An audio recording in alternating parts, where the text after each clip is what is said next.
Well, hello and welcome to the Daily Atheist Morning Show. I am your host, the amazing Super Chris Mallard. Thank you for joining me today. I hope you had a wonderful week so far. It's Wednesday, the day of wins. We're going to talk about some interesting things. There's been a couple of changes around. I don't know if you'll notice them or not. I'm working on something. Let me see if it's going to work real quick. Look at that. The button works. The button works. Good morning, everyone. There for a second, I thought there was a conspiracy against me between the gremlins and the evil. Here we go. We'll be back in a minute, guys. Good morning. Are you feeling the world is leaving you behind? Do you look at all the pseudoscience, rumors, and wild speculation on the internet and wonder, why can't I do that? Well, friend, you can. It burns when I pee. We are Conspirowin. Conspirowin has a long history of helping anyone with a hidden truth. We will get your message out. The conspiracy theories you see today all started out with one person's vision. The moon landing hoax was launched by a NASA engineer whose manager didn't okay his vacation request. Conspirowin was there to help out. Christianity started out because one little girl named Mary got pregnant out of wedlock, and Conspirowin saved the day. Now, the virgin birth is accepted Catholic doctrine. You may be thinking, but my idea of the center of the earth being made of ice is far-fetched. No one's going to believe that. In a world where people believe windmills cause cancer, we say no dream is too big. Conspirowin will take your fledgling idea and feed it to our YouTube, Twitter, and TikTok operatives. And these savvy social media professionals will raise doubts with the prevailing scientific consensus. They will say no one has ever seen the planet's core except Jesus. And science is wrong all the time. That's why science has theories and not Jesus. Within 30 days, we guarantee you CNN will run a story on how your conspiracy theory isn't true. We will also give you 100% assurance Fox News will say your crazy idea about the Earth's core being an icy ball is true. Follow your heart. Listen to the voices no one else can hear. Team up with Conspirowin. All right, good morning, everyone. So, I hope you've had a great week so far. Good morning, Ricardo O'Reilly, Billy Fivehead, Billy Shed, Secular Feelingness kicking in the door earlier this morning, the Atheist Mechanic, as usual. I was a little late getting the show built because I was doing stuff. I'm still editing together the, don't tell me, the Julius Caesar from the Mexico Shakespeare Festival. So you've noticed a couple of technical changes. Any other changes have you noticed? Anybody? No? Maybe? Just checking. Oh, I'm going to save this dog hair for me. That's for later right there. That's a good one. Never pass up a good dog hair. Good morning. Too skinny to be fat. Well, thank you. I'm glad you think I look sharp today. I shaved my beard.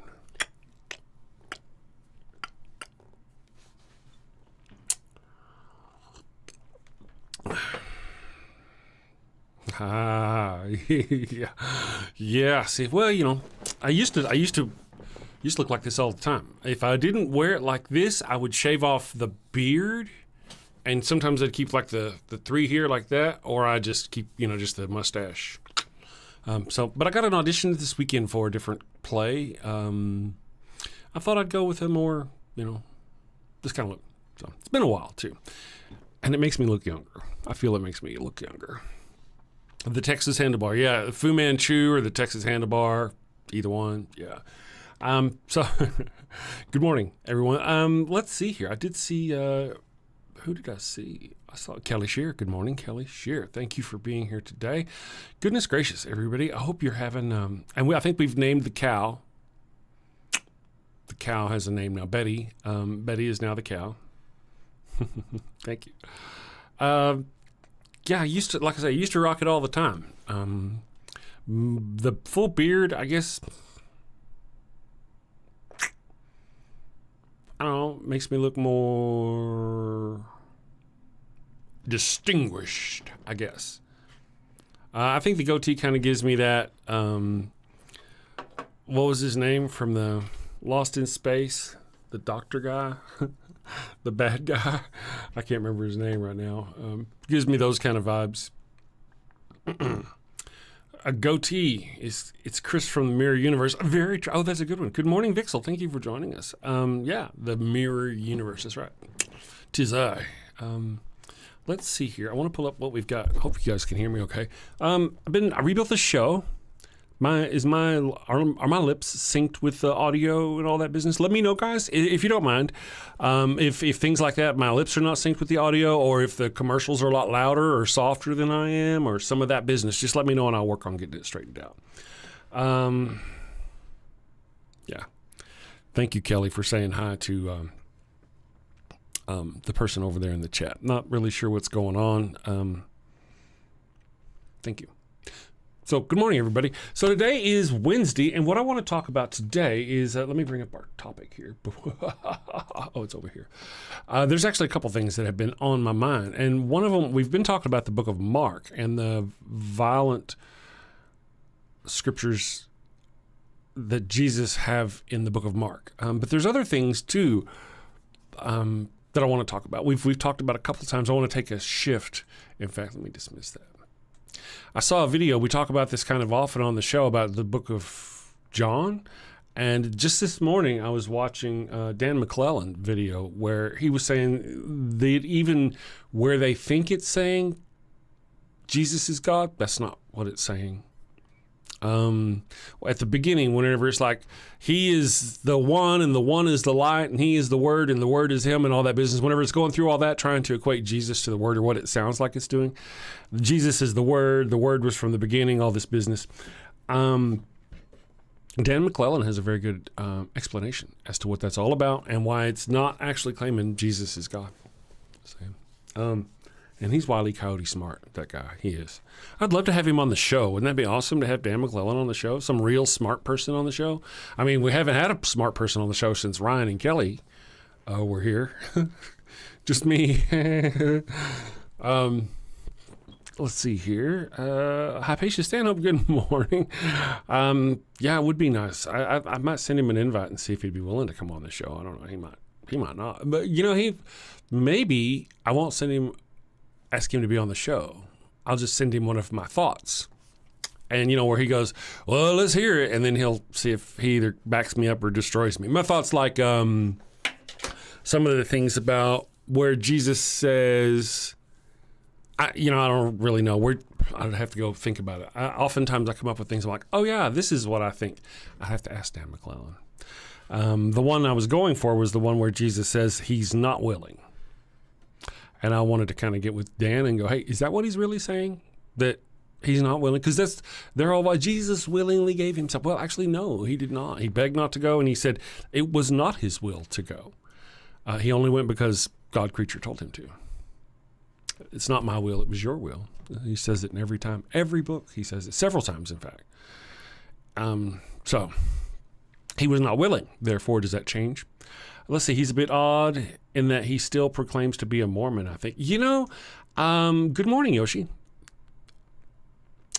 I think so, too. I've heard that. I've heard he's some kind of, he is a believer of a fashion. I don't remember, Dan, if you're watching, 1,000 apologies. He is and that was the reason, my understanding was why, otherwise, Godless Engineer would financially support him through tips or something like that.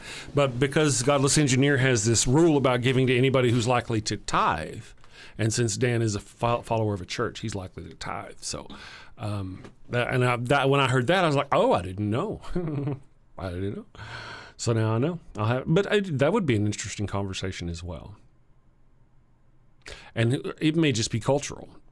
Or familial because of his family or whatever situation. Good morning, Chemical Squirrel. Looks like Chris is the center of the universe today. Sorry, no bowing down from me. That's blasphemy. I'm going to cry and then smite you and burn you in hell forever. Good morning. Good morning, Chemical Squirrel. Yoshi. I'm going to say this. Yoshi Kagagira. Good morning. I hope I said that right. I probably should have said Gira. Kagagira. Anyway, good morning. And then there's Anka. Good morning, Anka. Usually when I can't say somebody's name correctly, I blame the Texas accent. I'm from Texas. This is a handicap. I can't say those words. Normally, I'm really informed about religion history. Not today, but normally I would always come in and give some history. Yeah. Oh, Chris, normally I am very. Yeah, no, you're stoned off your ass this morning, aren't you? Too skinny to be fat, I think. That's you. Yeah. That's the best way to be. Good morning, Wolf Shield Fox. Wolf Shield Fox is something else. That's apparently not the first thing they said. Good morning, Wolf Shield Fox. I'll find it. Almost. Let's do this. See user history. Let's see. 1 minute ago, 41 minutes. 40. Okay, so, and I got scientific data that proves the brain. So it's like you kicked in the door with the word "and," as if you're finishing. Maybe I misunderstood. And I got scientific data that proves the brain actually has a receiver for the spirit world. Looking to the university study of Pennsylvania, study atheist, non-atheist study, you'll be amazed. Yeah, I'm doubtful, very doubtful. A receiver for the spirit world. I'm extremely. I find that very dubious and doubtful. I don't really have time. Obviously, I'm running a show right now. I guess I do have the time. Let me finish what else you said. But I do find you to be, as my friend Brian was. You are very intelligent, maybe too smart for your own good. Might not be talking to me. I love to talk to those people. I learned so much from this damn show. Good morning. Thank you, Wolf Shield Fox. The whole thing. I don't know. I'd be hard pressed to. I would have to go look in whatever that study was and find out what they were talking about or whose interpretation this is. Is this what the scientists were saying? Why would they say that? Why would they say that? I think that's powerfully that's going from a scientific to a non-scientific step really quickly. I would be interested. I'll have to make a note. Oh, I see. Basically, when you pray, it turns on.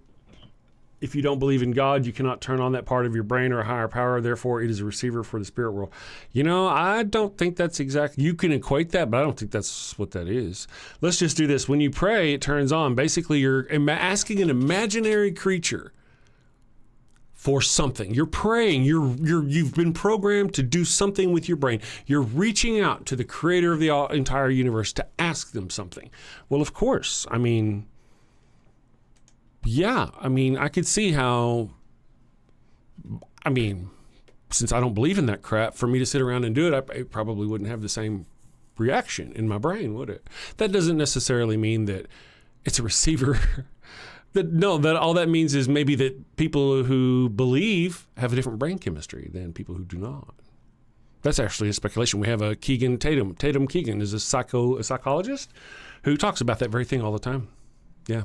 About how our brain chemistries are different between conservatives and Christians and theists and non-Christians and liberals and that sort of thing. 100% clinically done, great study. Okay. I get it. I could see how there's something whenever somebody prays. I would not be surprised at all that whenever somebody prays, there's some sort of chemical change in their brain. And I could even go about based on whether they believe or not. Totally makes sense because the brain runs everything. If you believe something, it's different than if you don't believe it. Am I right? Am I right? And that's sort of like whenever those Christians come out here and say, you got to believe. Well, I can't just make myself believe. You just can't turn that shit on and off. And if I don't believe truly, it won't work anyway, then will it? So why should I just fake it? Anyway, let me catch up here. Godspeed. Good morning. Godspeed. Let's see how to clinically do. I'm going to try to pin that just because I'm curious. I'd never heard that before. Pennsylvania study. Let me pin that up there for me later. Thank you. Godspeed. I have scientific evidence that blood is an energy conductor and good for powering robots. Well, yeah. I would think so. There's enough iron in our blood, which is a, conductive material. So sure, yeah, why not? I would buy that too. Anka says if I'm going to put my money on it, if it's true or not, I'm going to go no. Let's see. Why would you evolutionary make something imaginary? Doesn't make any sense. Well,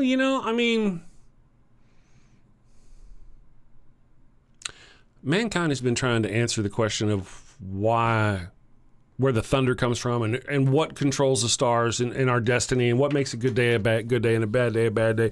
And we have attributed those things for generations and generations to a higher power. Whether that higher power is the real higher power or not a real higher power. Obviously, it's not.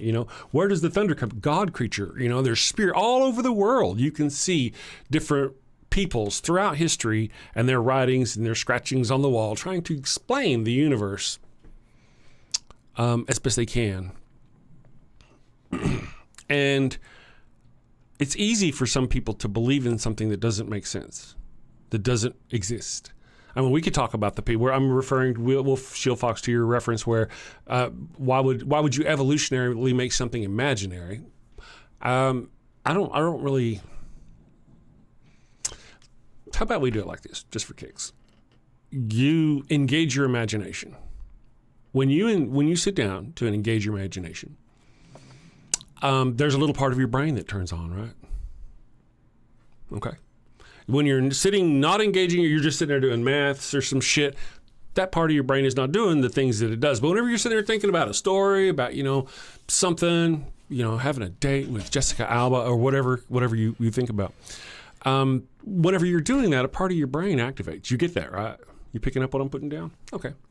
That's cool. But there's not really an emotional, there's not that kind of, there's a different kind of imagination, but there's also an emotional attachment that goes with prayer. Both are real. Your imagination, that you imagine things and that you have feelings for people and things. Those are both real things in your brain. So whenever you do pray, I could see how people, and it would also, I guess, depend on who's praying and what they're praying for, how much they believe. This study that allegedly claims there's a receiver for the brain, if anything, it would probably say, yeah, this person is more likely to believe things that aren't true, I would think. Yeah. There's a separation of reality, truth and reality, and that would be a good indicator. The brain scan would tell you. I guess that kind of, in my mind, that made sense without insult. I speak so plainly about things. I didn't really realize, I wasn't thinking about that could be seen as an insult. Anyway, pardon. But yeah, I very much doubt. So I'll have to check into it and see what they say. Let's catch up. Hypatia, Stanhope, Zarcross. Good morning, Zarcross. Thank you for being here. Godspeed says, I often think about blood. Well, you know what? Thank you, Godspeed, for trying to keep this man on topic today. The blood of Jesus. It's a blood cult. Thank you. I get distracted. Microtubules. Oh, that's a good one. Yeah. Lisa Allen says Jesus is life. I mean, in a phrasing, a claim, I am the way and the truth and the light. I am the life. I don't really know that I am the light. I mean, we're talking about the same Jesus. You think Jesus is God, right? So we're talking about the same Jesus, like, kills all the people in the Old Testament, and Matthew brags about he's going to come back and murder billions of people, him and his angels. I mean, men, women, and children. But yeah, I guess you could say he's life. Sure, okay, if you want to live there. Good morning, by the way. Mr. Kobold, what a cool name. I mean, just because of what I think of a kobold. My first experience with a kobold was in a video game. Never mind. Good morning, everyone. So, no, Jesus was a carpenter who did not even know his own faith system. A carpenter, I think. Jesus misspoke on the Old Testament all the time. That may have been part of the deal. I heard Dan McClellan or somebody on the internet say that apparently what Jesus did was he went down and caused a riot at the temple, and that's what got him arrested, and that's what got him executed. I just heard about this earlier today. I'll have to go look at it. Make some notes here. Jesus riot temple.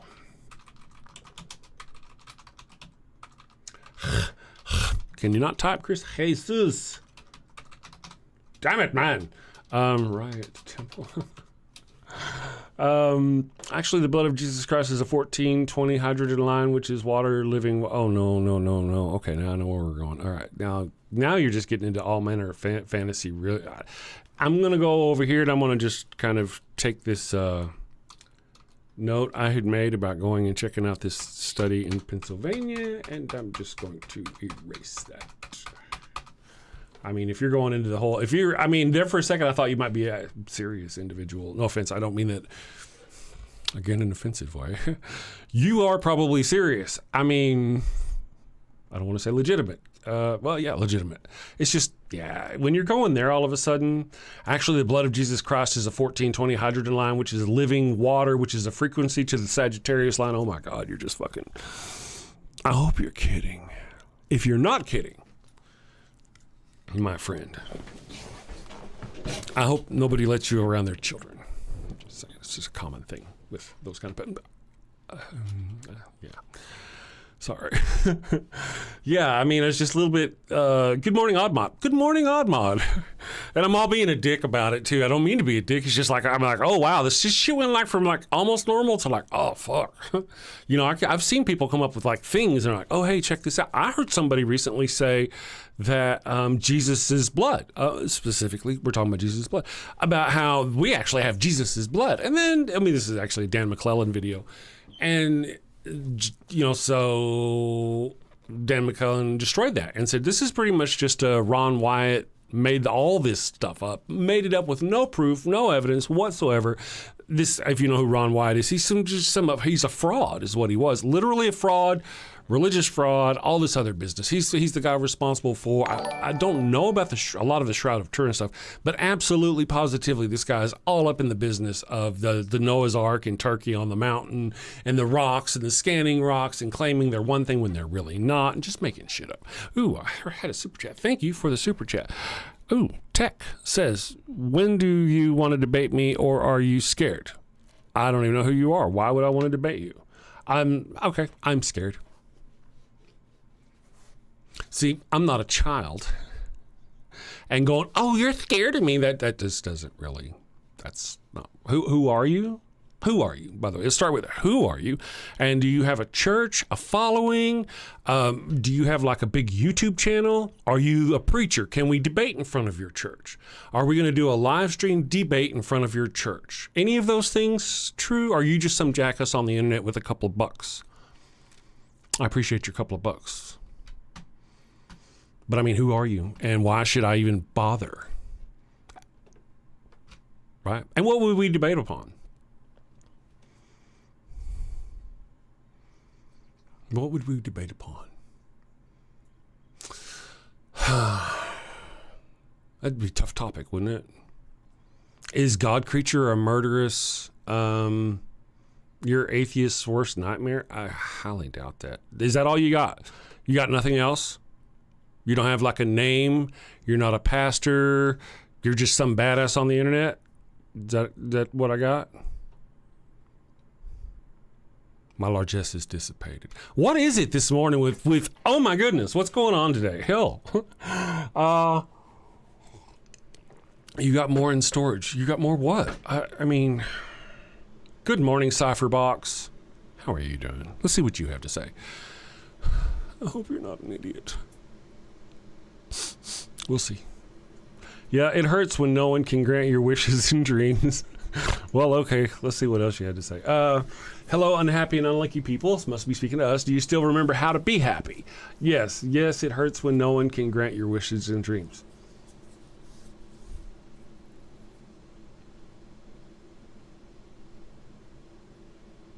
That could be a lot of Christian projection.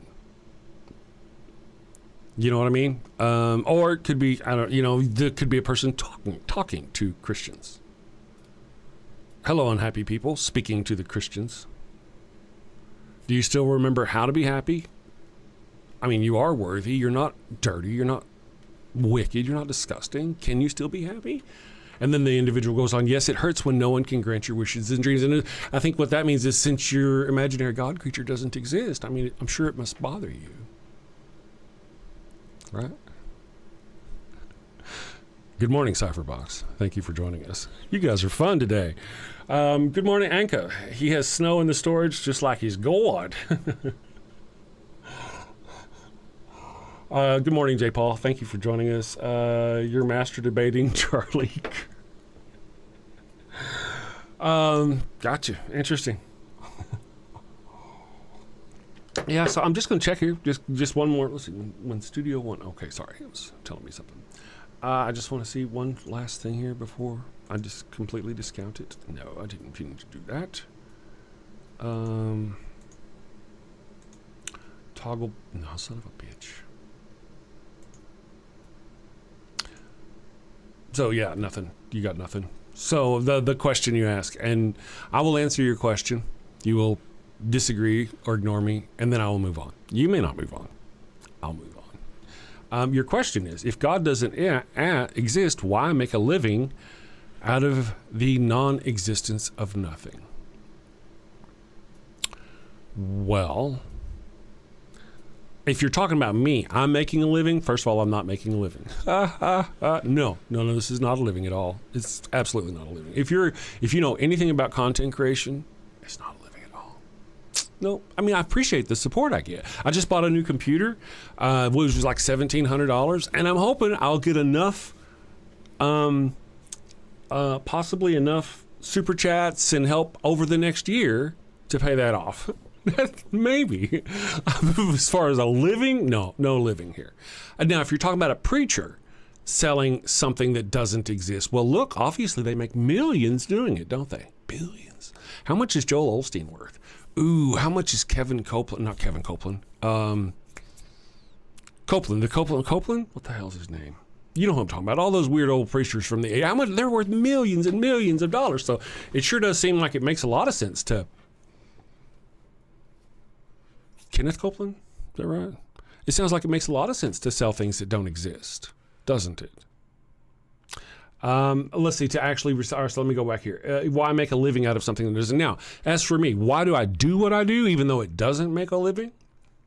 Well, because Christians are harmful. You're harmful. You force your religion on other people. You hurt other people. You're oppressive. My goal is to expose you to how ridiculous your religion is. Yeah, to show you how stupid the word is. This is just crazy stuff. Why you believe it, you should be ashamed of it. So I can pull you away from your hate faith. So you'll stop hurting people. You'll stop voting for people who hurt people. Oh, Donald Trump said he's going to kick all the trans people out of the military. I'll vote for him no matter what, because Jesus hates trans people for some reason, right? So you're down there voting because of Jesus. For a monster. But you got what you wanted, didn't you? All those trans people lost their careers, kicked out of the military. Not you, of course, but you know what I mean. Religion is harmful. Your religion is harmful. My job is awareness to other people. There's some people out there in your position who are indeed believers, who actually want to know the truth, who, when exposed to the truth, they would actually accept it and change their minds. Not all of you, though. Not all of you.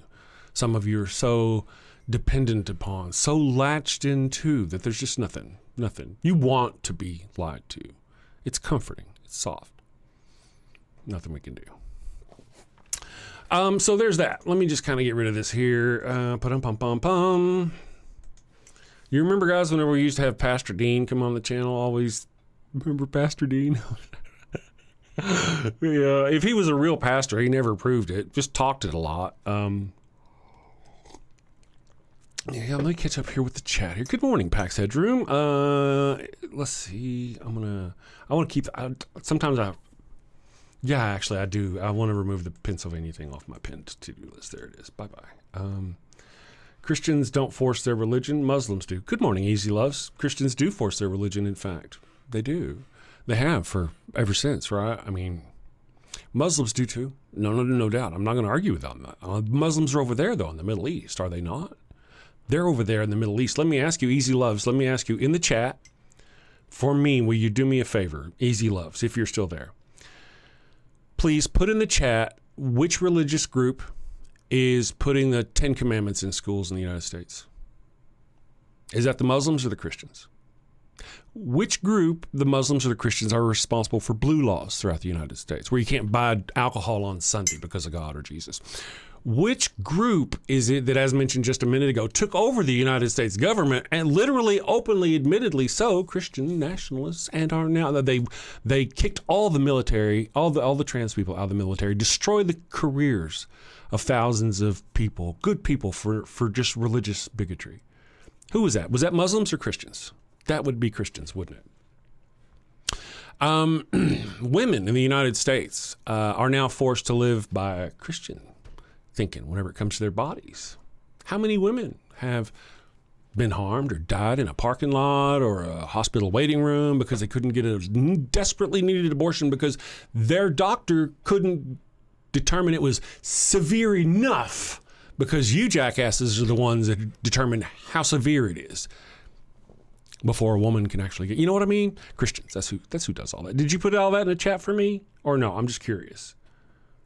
I'm done. Yeah, Cypherbox, just a moron. I'm done reading you.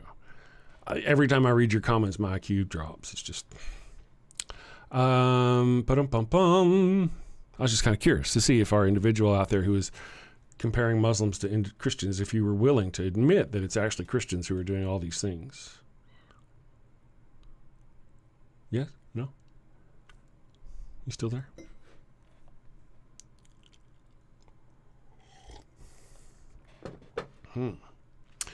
J. Paul, good morning, J. Paul. J. Paul says, why do I have to be grouped with people that don't actually share the same values or worldviews as me? Let's see. What are your values? What's the point of Judas? Judas? Too much. I hate you. You all feel like you're cool. We just don't agree. No, those aren't Christians. See, that's the whole thing, man. I tell you, all Christians think those other Christians are not Christians. None of you are going to heaven. Just ask any of the others of you. And the whole notion that you guys think there's an objective morality, and yet none of you agree on your religion, and that all of you are wrong, there's obviously no objective morality there. Obviously. Or it would be the same. I'm just saying. Anyway, anyone can call themselves a Christian and never read or know the truth? I know, right? Just like you. I don't know that you're a Christian or anything. I'm just saying, all those other Christians say the same thing. They all say the same thing. They come in the chat all the time. They do it right here in my chat. It's so common that I, the lowly Chris, with like a small, tiny following, a small YouTube channel, it happens so often. It's so pervasive throughout Christian, just blah, blah, blah, blah, that they come in, they say, those aren't real Christians. Anyway, I don't disagree with you, though.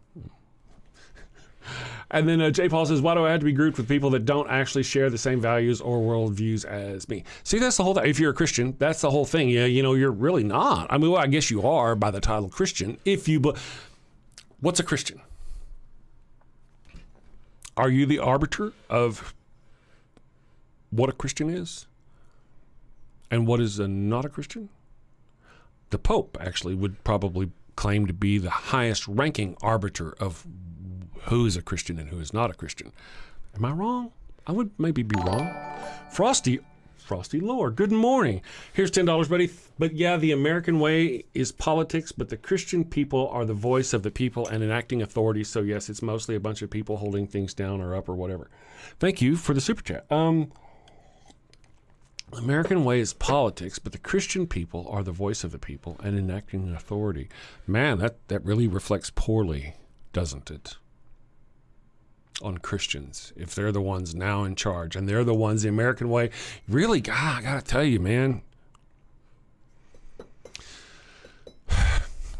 Christian, liberal, political, Democrat, atheist, all of it, let's just set that aside for just a moment. I mean, I'm 55.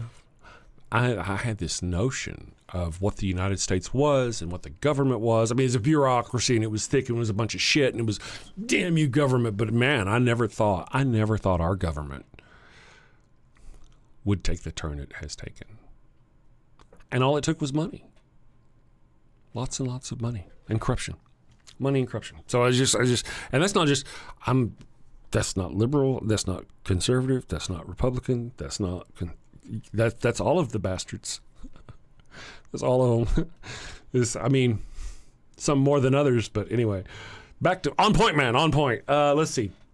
Good morning, Ivory USA Racing. Good morning. Let's see. Avigdor, a Christian is a person who has taken the brain out of gear and allows pompous oaths and fancy garbs to do their thinking for them. Fair. Not wrong, could be applied to any theist of the Abrahamic religions. not just Christians. We'll spread that hat around. I mean, let's see. Remember, Christians vote, and universal suffrage brings universal suffering. Yeah, Christians vote. They really do. And that's part of the reason why it's taken so long for us to move past certain things, like I mentioned earlier, the blue laws. Blue laws, a lot of you may not even be old enough to, can I see your hands? Any of you who've never heard what a blue law is? You're not old enough to really know what a blue law is. Yeah, the further we get away from Christians making the laws, the more our society becomes nice and pleasant and whatever you want to call it. Not oppressive, but theirs is oppressive at every point. There they are. Here's our blue laws. What are blue laws? If you're not old enough, show me what a blue law is. Let's see. Are you sick this morning? You don't look well at all. Good morning, Bible believer. Thank you for joining me.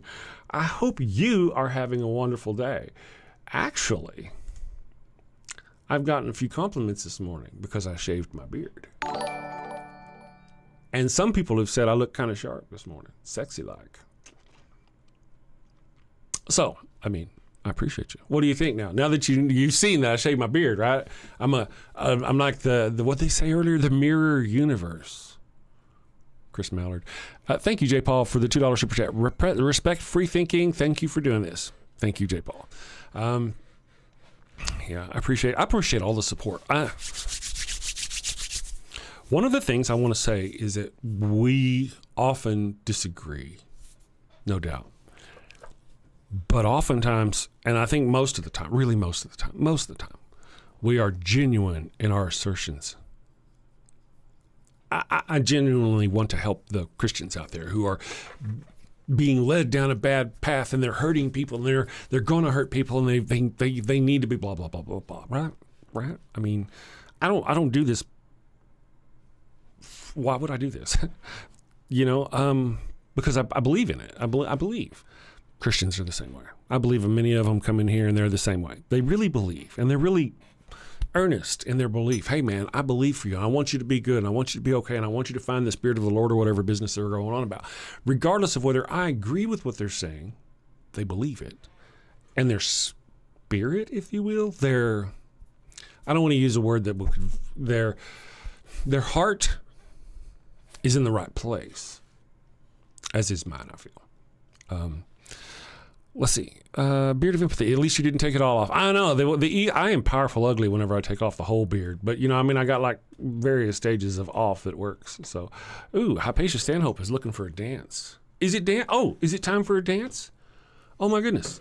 In Oklahoma, we changed our liquor laws to sell liquor on Sundays, although I think the liquor and weed stores need to stay open 24 hours. Yeah, really. The whole thing, there were laws where you couldn't sell those things on Sunday. Why?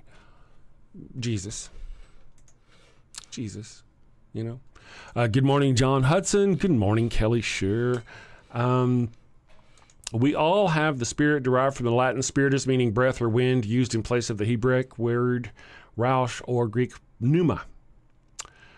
There you go. My chi. My chi's kind of close to my colon. Prostate. Prostate, that's what it is. Damn it, I fucked up a good joke. Anyway, good morning, everybody. Let's do a little dance. Sing a little song. For those of you who are new and you don't know what it's talking about, it's just a song. If you have questions about what it means, ask. Otherwise, I'll just assume everybody knows because we do this all the time. I'll be back in a minute.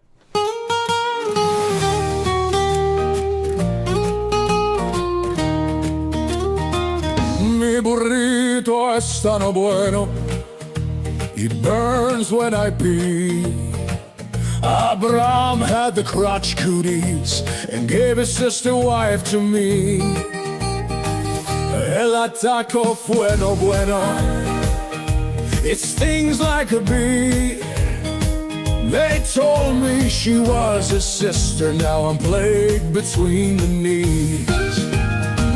I've got the Pharaoh's curse, a case of penile plague. I've got the Pharaoh's curse, there's fire between my legs. Mi burrito está no bueno, a full bladder I fear. Abraham's lies and Sarai's touch have left me itching front to rear. Mi burrito está no bueno, It burns when I pee. Abraham had the crotch cooties and gave his sister wife to me. I've got the Pharaoh's curse, a case of penile plague. I've got the Pharaoh's curse, there's fire between my legs.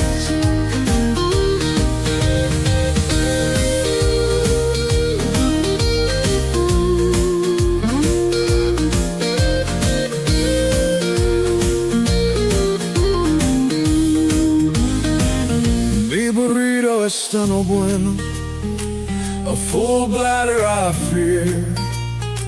Abraham's lies and Sarai's touch have left me itching front to rear. Mi burrito está no bueno, it burns when I pee. Abraham had the crotch cooties and gave his sister wife to me.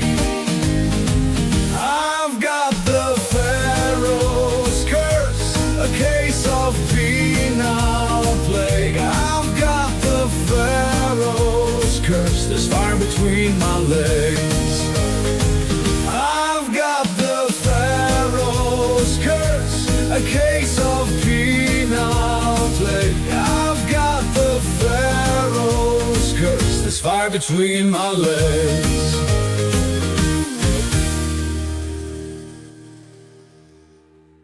All right, we're back. Good morning, Kay Owens. How are you doing? I hope you're having a wonderful day. A wonderful week, in fact. Kay Owens says, I remember in South Carolina when any store wouldn't open until after 1:30 p.m. on Sundays, if they opened at all. Yeah, it's religious. In some places, it was just like a courteous thing, like taking off your hat when you go into a building. Other times, it was a law, that they could not. Even now, sometimes you go into some places here, I'm not really sure, they'll have the liquor blocked off until a certain time of the day, even in certain stores, because of blue laws. Not always because of blue laws, there are other reasons, but often. And the fact that there are any blue laws that regulate that at all, that's a Christian infringing on other people's rights. If they don't want to drink, they shouldn't be drinking. They shouldn't be forcing that shit on other people. Anyway, so good morning, Kay. Thank you for joining us. Don Wagner says, hello, 4 billion people have not heard of Jesus. I know, a whole bunch of them. Well, many of them actually have and didn't believe, oddly. It's amazing when you stop and think about it, how many people were literally with Jesus and saw him do miracles, everything, and still didn't believe, because maybe they weren't really miracles. And how many people saw and witnessed the God creature in the Old Testament, saw its power, its anger, its wrath, and yet still worshipped other gods, like the Israelites that it freed from Egypt. It literally just freed them from Egypt with a staff and snake and free my people and plagues and all this business. And as soon as they get free, what do they start doing? They start worshiping Hathor and other gods from Egypt. Why would they do that? Interesting. Good morning. Oh, the Atheist Mechanic has been a member for 6 months. You are fantastic. Thank you. Says, get this, the country where Jack Daniels is brewed, county is where Jack Daniels is brewed, is a dry county. That's true. That's an interesting little factoid. Jack Daniels, the guy, he kicked his safe because he couldn't get it open and it caused an infection in his foot, and that's what killed him. You think with all that alcohol there, they just pour some alcohol on it. I don't want to judge though. Thank you for this. Friend, thank you for being a supporter of the channel. I very much appreciate you. Let me go here. Don Wagner, good morning. Thank you for joining us. Cypherbox, with or without religion, war will still happen. Stop living in your Cinderella world. Face reality. All right. Well, you're correct. In this world, because of greed and land and water rights and all kinds of various different things, we do have all kinds of wars. People die in wars. It's true. Those are all things that are tangible, aren't they? Tangible. Land, water rights, food rights, minerals. Wars happen about those things all the time. Oftentimes, greed in politics, especially in the last couple, you know what I mean? But really, oftentimes, it's really about resources. Valuable resources. Tangible resources. Isn't it? Whether it's the conquest of another country to expand your own stuff, or whether you're spreading around the world like Egypt did, it's all about resource, or not Egypt, but England did, right? However, how many wars were started that were not about resources that were just about God. I mean, when we think about like the death toll, let's see here.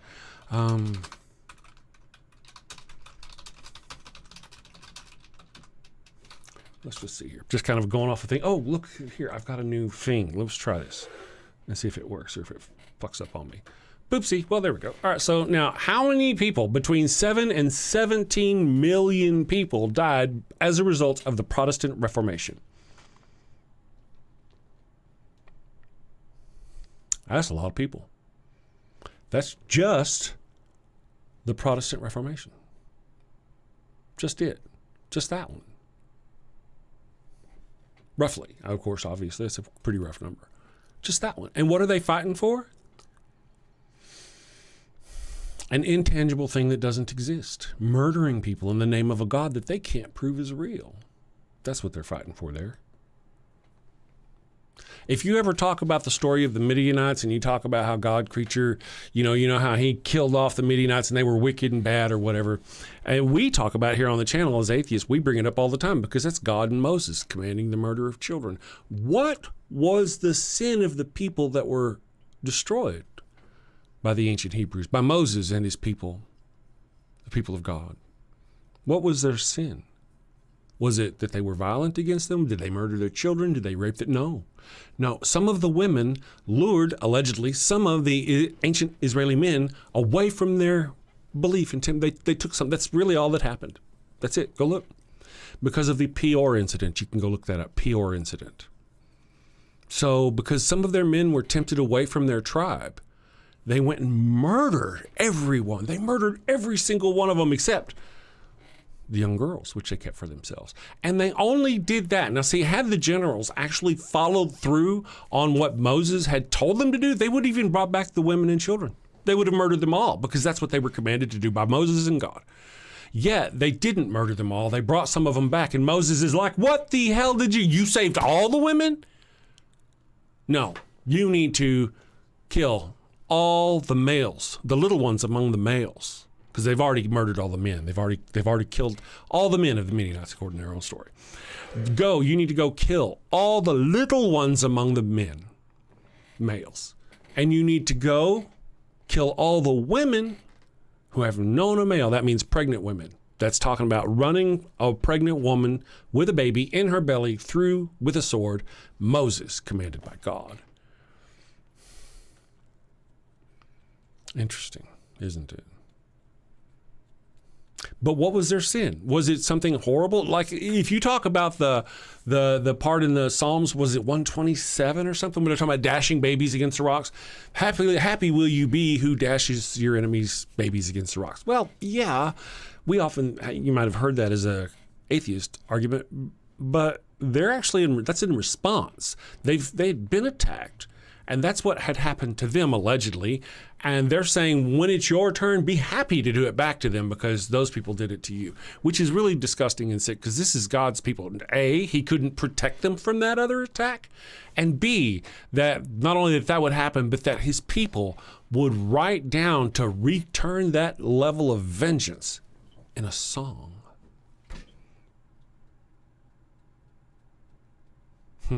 Fascinating.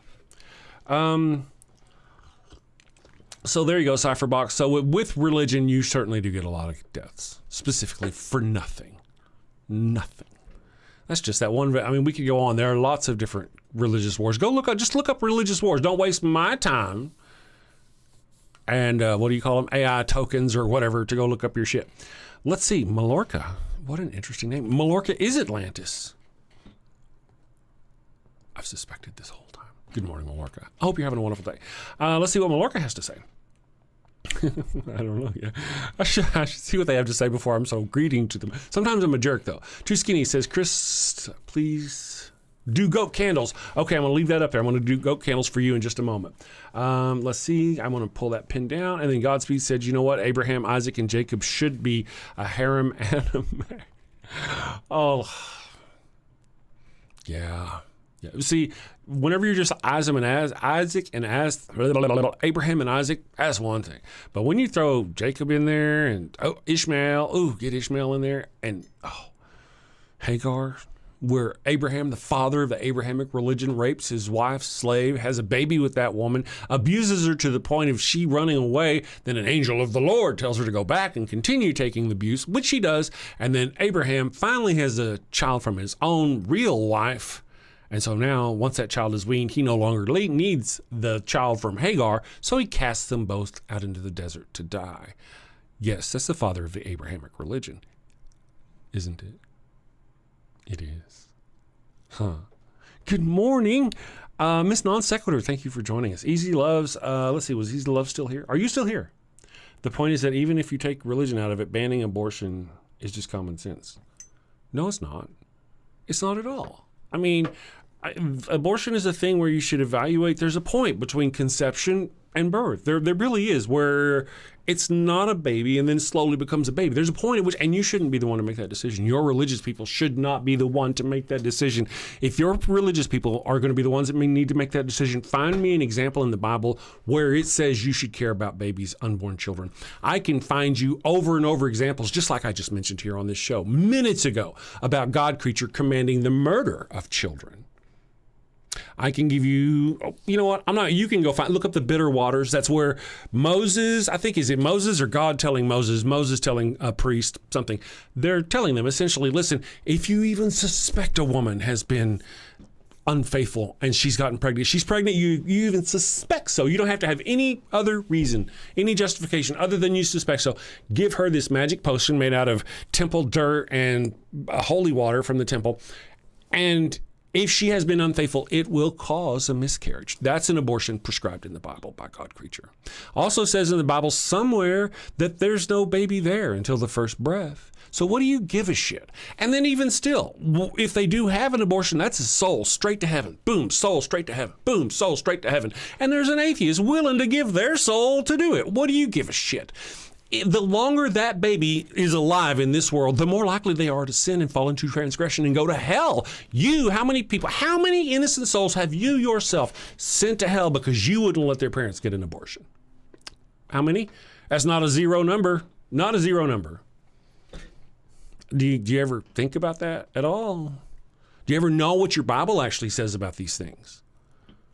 You know, I mean, there's somewhere in there that says something about they will know you in the womb. That doesn't mean shit. There's also somewhere where it says murder these children in the womb with a sword, as per a prophet by of God creature. So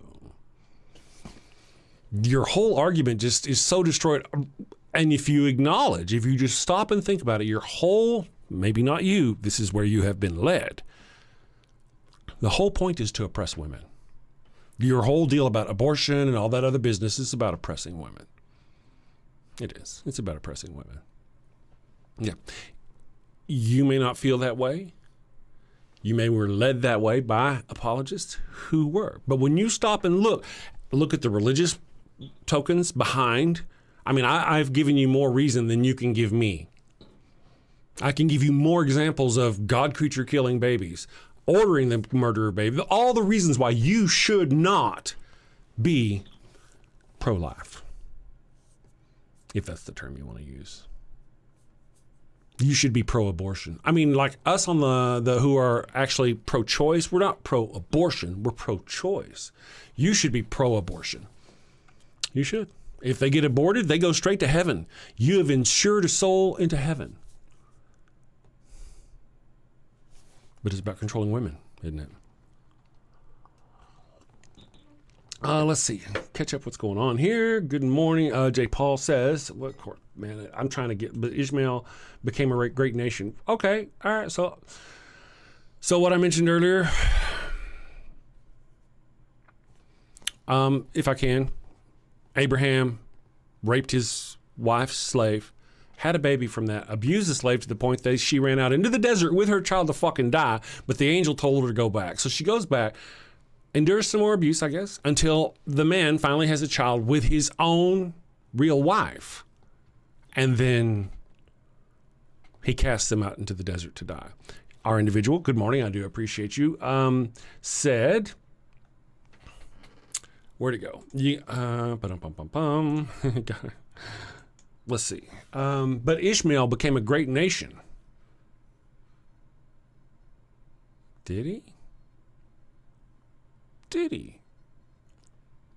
And that excuses God creature for casting them out into the desert to die. But I thought Ishmael isn't he the father of that what became Islam? Depending on who you ask, of course. He's a villain. He becomes a villain. His line becomes a line of villains, do they not? Am I mistaken in my... Guys, just refresh my memory. Am I wrong in that thinking? Obviously, I haven't read up on this, but I thought Ishmael went on to become the father of Islam, the founder of Islam, or brown people. I don't remember how they want to see it. I don't know. Maybe that was Ham. I don't know. But yeah, I thought Ishmael went on to... That's because the Bible says that women are property. Oh, it does over and over again. Good morning, Jackson Garrett. It does. So much it does. They don't. Some of them don't believe it, but I mean, you can go right to so many examples of where it lists them out. You know, that instance where I was talking about earlier, where Moses sent his men to kill all the Midianites. Well, they returned with stuff. And they listed out all the property they had returned with so many donkeys, so many this, so many that, so many women. They were just wrapped up in there as the property that they had stolen. Or whatever, however you want to put it. Cypher facts, why would you even say something so ignorant? Good morning, Long Halloween. He borrows the biblical worldview to argue against the Bible. Your worldview has no objective basis in morality. Neither does yours. I really wish we didn't have this argument so often.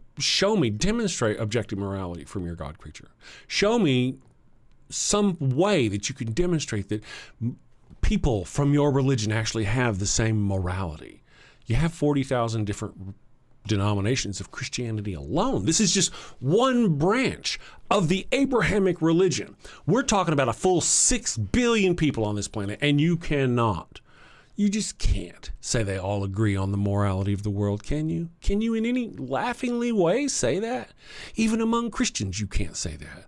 You think Catholic Christians have the same moral sets and the same objective moral source as Mormon Christians? You really think so? I will tell you something they do have that is objective, singular, univocal, if you want to use that term. The sun, isn't it? The sun is the world's source of light. It is objectively the source of light for the world, correct? So no matter where you are on the planet, if you go outside and you look at it, it is the same sun, is it not?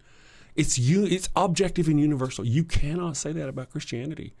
You would just be lying out your ass to say you've been murdering each other by the millions. Here, we're just right here. I even have it up on my screen. The Catholic Reformation, between 7 and 17 million people died from you Christians murdering, not just religious people, specifically Christians murdering people, each other, because you can't agree on your what? That the sun is the sun. Because to one group of Christians, the sun is shining green. To other one, the sun is this big, and it's that. To another Christian, it's far, far away. And it's not even different groups of Christians. Every damn one of you has this different idea of the relationship between you and your God creature. Look at the people who come in this chat, just my chat this morning, and said, oh, those people aren't Christians. Oh, really? So you're now the arbiter of who's a Christian. Do you see? No, probably not. Oh, candles. I did promise you candles. It is time. We're going to do goat-scented flesh candles this morning, I promise, for Too Skinny to Be Fat. You don't have a favorite sport. Wow, what a sad. I have a favorite sport, football and masturbation. I don't know if that's a sport yet or not. Football, though. Have you sinned again? Oh, and it's bad this time. A chicken just won't do. But wait. You don't have a goat for your burnt offering. Oh no, the Lord's wrath is upon you. Insignificant person whose name I don't know, you have sinned. Probably. I shall smite thee. What do you do? You're all out of goats. She left you for another man. Fear not, my wayward child. Introducing Father Flanagan's line of goat-scented flesh candles. No goat? No problem. Just light one of these bad boys and let the sweet, savory scent of burning built flesh rise up to the heavens. Is that goat? It's easy, it's fast, and deluxe models even have patented technology that produces a goat screaming sound as the wick burns. Father Flanagan's line of goat-scented candles. Save a goat, burn a candle. Father Flanagan's line of goat-scented flesh candles are part of our You Do You Jew interfaith outreach program. When you sinned and need to atone, light a candle and avoid the stone. When the Lord requires that 100 snow, light a candle or you're going to hell. All right, we are back. So thank you for joining us this morning. We've got our little friend here. Let's see. How many people, Long Halloween says, how many people did Mao an atheist kill? I don't know. Probably a lot. You think a lot? Maybe a lot. Can you go find me a flag? A Mao Chinese flag? Or, I don't know, flyer, bulletin that has, in atheism we trust? Now, I do realize that Mao was, and he was an atheist indeed.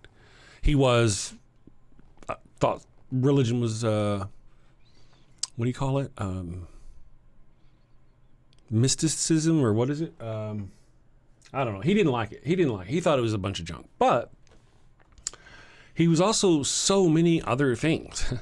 He was a Leninist. He was a blah, blah, blah. He was a blah, blah, blah, blah. He was raised this way. He was raised this way. I mean, to think that his only motivation was that atheism.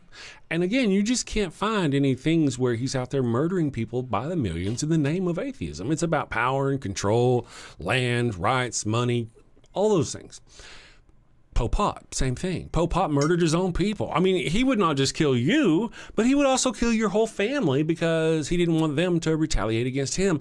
He was probably an atheist, but he didn't go around going, in atheism we trust, I swear. And I mean, you got to be honest, their numbers aren't even close to the Christian numbers. Not only did they not do it for atheism, they just happened to be atheists. It's like going, oh, one of them was left-handed. Now, how many left-handed people, right? I mean, because it wasn't really related. I mean, I could actually almost give you Mao because of it wasn't necessarily because of the religion itself, because of the God creature, but it was a power thing. You know, there was the church threatened power kind of situation. But I mean, to sit around and you don't really think people walked around going, yay, let's go murder those theists. No.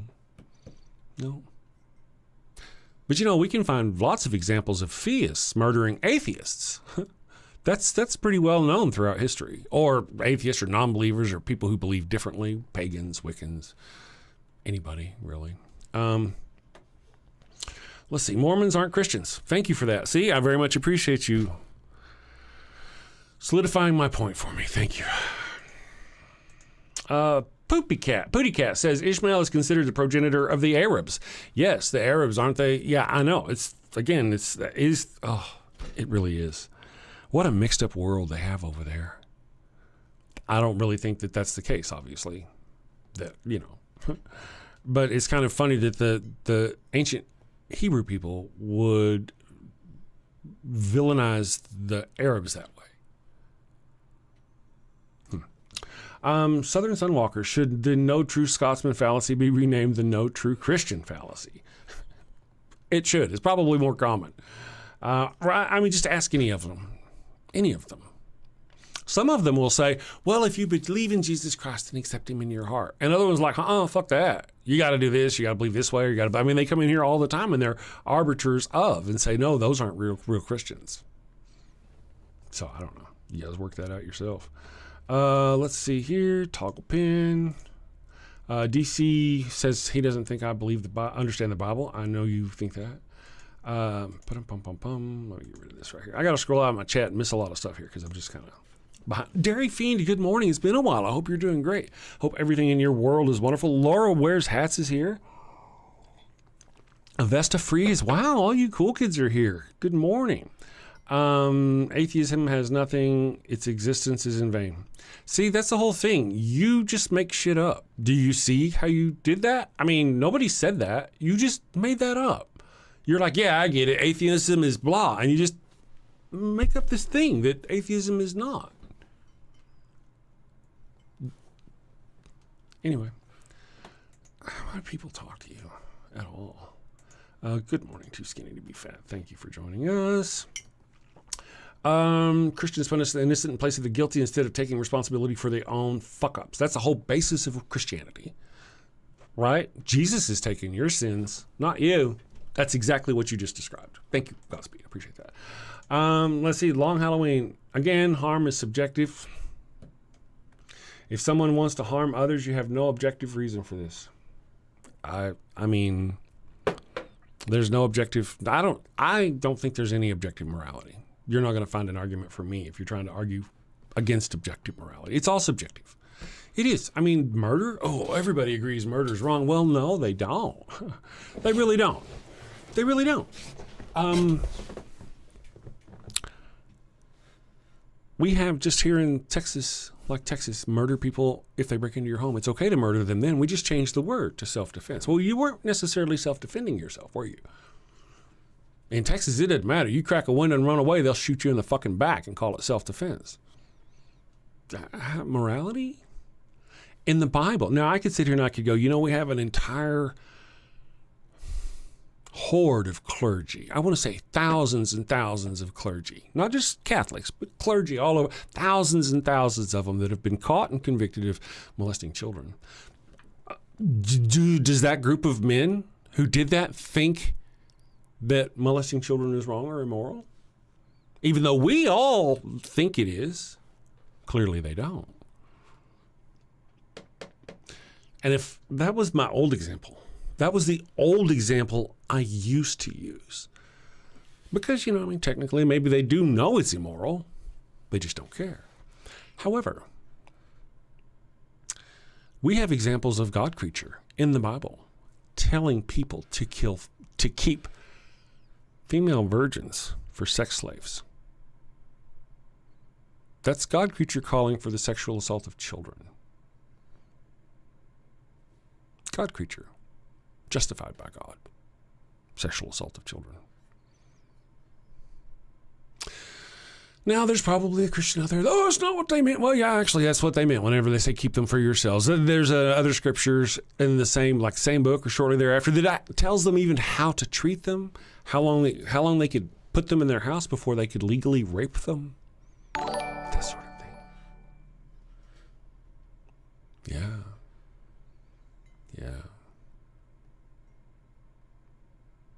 So, objective morality? You have objective morality as a Christian, do you? We've got examples. Again, I reach back to Moses commanding the murder of small children, all the little ones among the males, and keep all the little ones among the females who have not known a man for yourself. And there was a percentage of those very females who were taken by that war who were given directly to the priests. Holy, holy is the Lord. So, raping children in the Bible is actually condoned, isn't it? Isn't it? It's instructed, isn't it? You sell your daughter for how much? And her choice is what? What is her choice? What happens when she gets there? Does she have a choice when she gets there? Interesting. Wonderful Bible. What's such a moral thing? Let's do something this morning. I'm going to do this right here. Let's see. What should I do to you, my wonderful friends? Should I visit the pup upon you? Have you met the pup?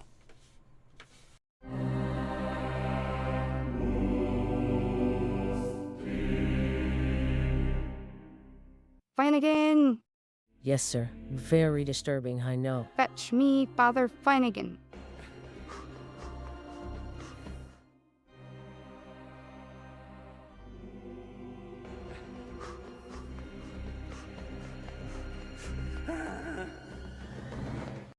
You're Heine. You are in the presence of His Holiness, the Pupius Maximus, guardian of the sacred fire hydrant, defender of the holy tennis ball, and eater of the golden kibble, Pup Oliver Poopsalop the Fifth. Your popedom. I heard you have a bone to pick with me. Condoms, Father Flanagan? No, thank you. I've got plenty. That's what I mean. Why are you selling condoms? Oh, you mean our Pharaoh Sombrero line of condoms? Understood. You know how we feel about those around here. Well, they're not to be used by the Catholics, of course. Not for Catholics? No, they're part of our Sinner Gonna Sin lack of faith outreach program. The sinner gonna what? It's like getting the tithe, but from the heretics and the heathens and the atheists. Oh, well, when you put it like that. But, Your Highness, this will reflect very poorly on the church. True. You know what this means, Flanagan? Warning label. A warning label on the box. Not for Catholics in big letters. Too subtle. Instant purgatory if used by Catholics. I like it. Divine branding. Excellent, your popedom. Will there be anything else? That will be all. You may leave.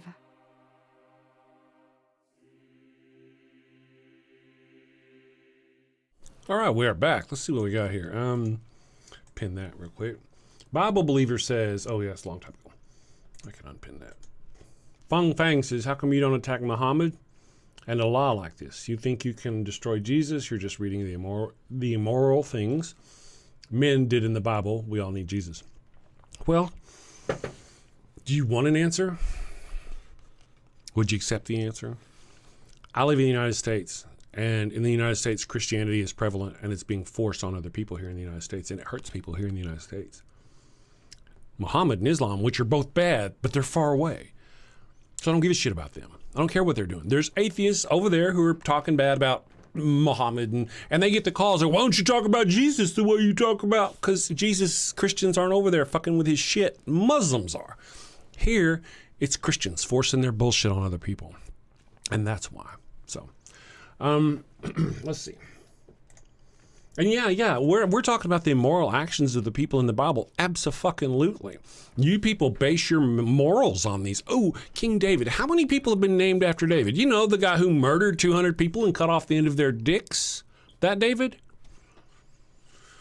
And worship the same God who, whenever David did wrong, punished David by having David's 8 wives raped publicly by his son. What did they do? How come David wasn't publicly raped by his son?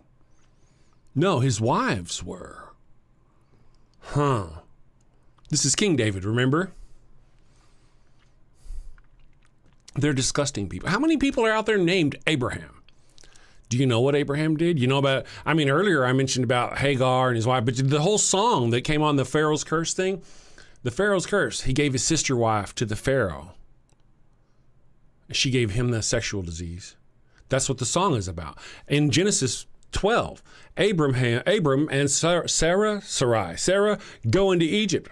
He gives her to the Pharaoh, saying she's his sister. Because even though he's walking with the Lord, he's afraid that if they find out he's her husband, they'll murder him. Because I guess that's what they do in Egypt back then. So he tells the Pharaoh that it's his sister. And then the Pharaoh takes her. Then the Pharaoh gives her back and says, why have you done this to me? Why did you say she was your sister and not tell me she was your wife? Now me and my family has a disease because of her.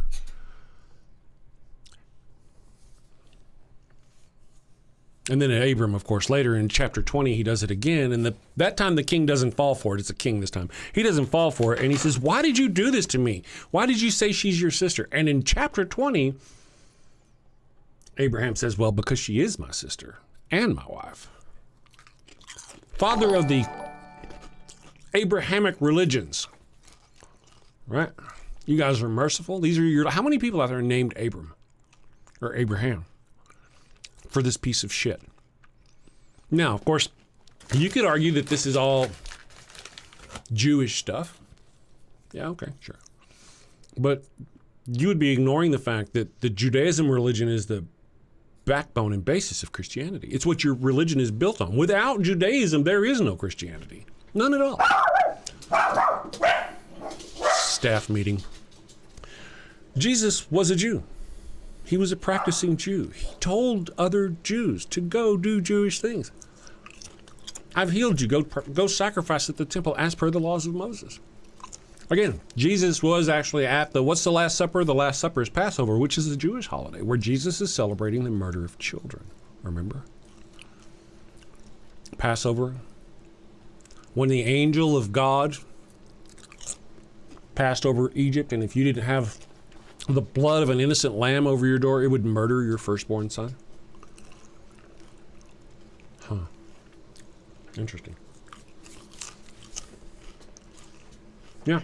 I mean, Mao is, there was really, I don't, even if we give you Mao, the numbers are just staggering against religion. Staggering. We really even shouldn't give you Mao because it really wasn't about religion and a god and none of that business. It was about power and control.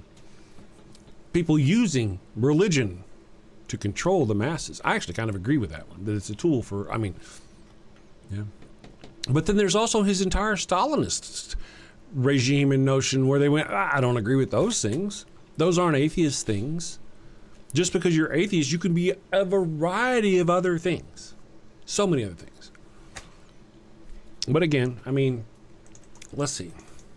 Have you sinned again? One moment. Oh, and it's bad this time. A chicken just won't do. But wait, you don't have a goat for your burnt offering. Oh, no. The Lord's Hello, wrath and welcome to The 30 Years' War. Shakespeare with a Redneck. 4 to 12 million. I am Wild Bill Wigglestick, and I'll be your handsome host, your gilded guide, your cowboy concierge. 1598, that was 2 to 4 million. Really? Today on Shakespeare with a Redneck, I'm going to perform the prologue from Romeo and Juliet. Damn it, Bill. No goat? No problem. Just light one of these bad boys and let the sweet Two households, both alike in dignity in fair Verona, where we lay our scene. From ancient grudge break to new mutiny, where civil blood makes civil hands unclean. From forth the fatal loins of these two foes, a pair of star-crossed lovers, whose misadventured piteous overthrows doth with their death bury their parents' strife. The fearful passage of their death marked love and the continuance of their parents' rage, which but their children's end not could remove, is now the 2 hours traffic of our stage, the which if you with patient ears attend, what here shall miss? Our toil shall strive to meet. Hey, that wasn't half bad. I'm not as dumb as I look. Of course not. You'd be in a coma. Okay, so here's a quick rundown of the situation. Bill, 2 snot-nosed brats ignore the warnings of their learned parents and end up getting 4 people killed. Bill, come on, man. You're always blah, blah, atheist stuff, blah, blah, boring. Say something fun, for goodness sake. What? Particle is a fun word. Bill, particle. Bill. Or talk about horses and dogs. People love horses and dogs. Or boobies. Everybody loves boobies. Bill. Oh, can I say boobies on YouTube? If you close your eyes, it does. Okay, so something happened with the sound. When I did it, that's the first time it's done it though, right? It hasn't done that every time, so it's not. Maybe it just didn't go to. You guys all see me, right? Okay, hold on. Let me just. In a second, because these things are on a timer, it'll probably kick me over to something else.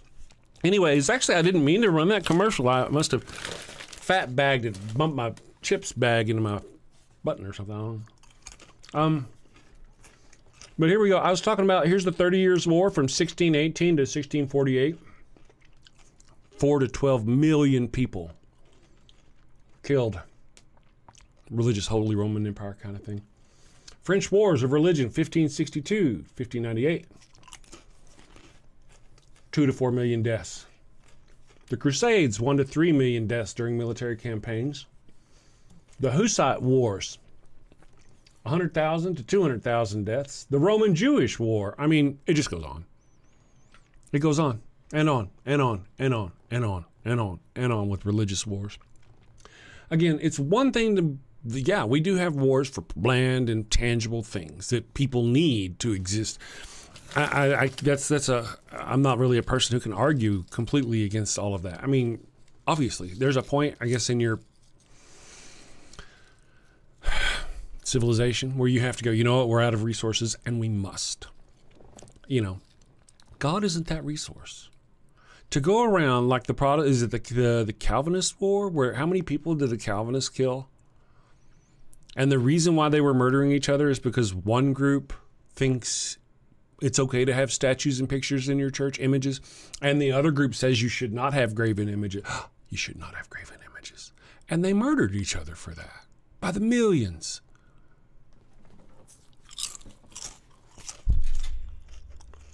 When we talk about Mao and Stalin and Pol Pot, it's about power.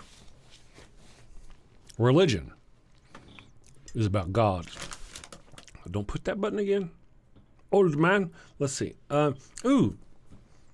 Gernolio. I mean to say that your God commands war, but then says there is no war in the name of religion is weird. I know, let me just pull this up and see. When do we start making fun of Christians?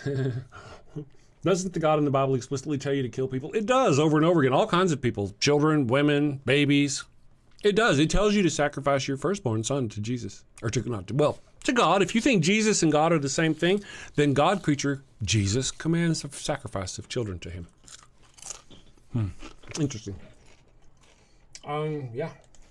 It's really funny how thou shalt not kill is directly followed by, now go wipe out an entire group of people, man, woman, and child, and do it for an imaginary creature. And they go, well, that's different. Thou shalt not murder. They'll equivocate. Thou shalt not murder. That's different than killing in the name of your God, apparently. Yeah, it's genocide. They call it genocide. Odd Mod Kiff, I hope you're doing great. Kiss a kiss. Dairy Fiend says, Chris, I miss when you broadcast on Discord. The audio was so much better. Well, I actually went through a lot of effort to make my audio better. I recently rebuilt my computer. I built a new computer, and so I haven't got everything fixed yet. Even my audio on the old channel, even just straight to YouTube, was better than it is now. 1,000 apologies. I'll get there, though. Really, there wasn't. I mean, I could do it again to Discord. It doesn't take a lot of effort. Just there wasn't really anybody watching it, so it's just I ended up leaving it on, and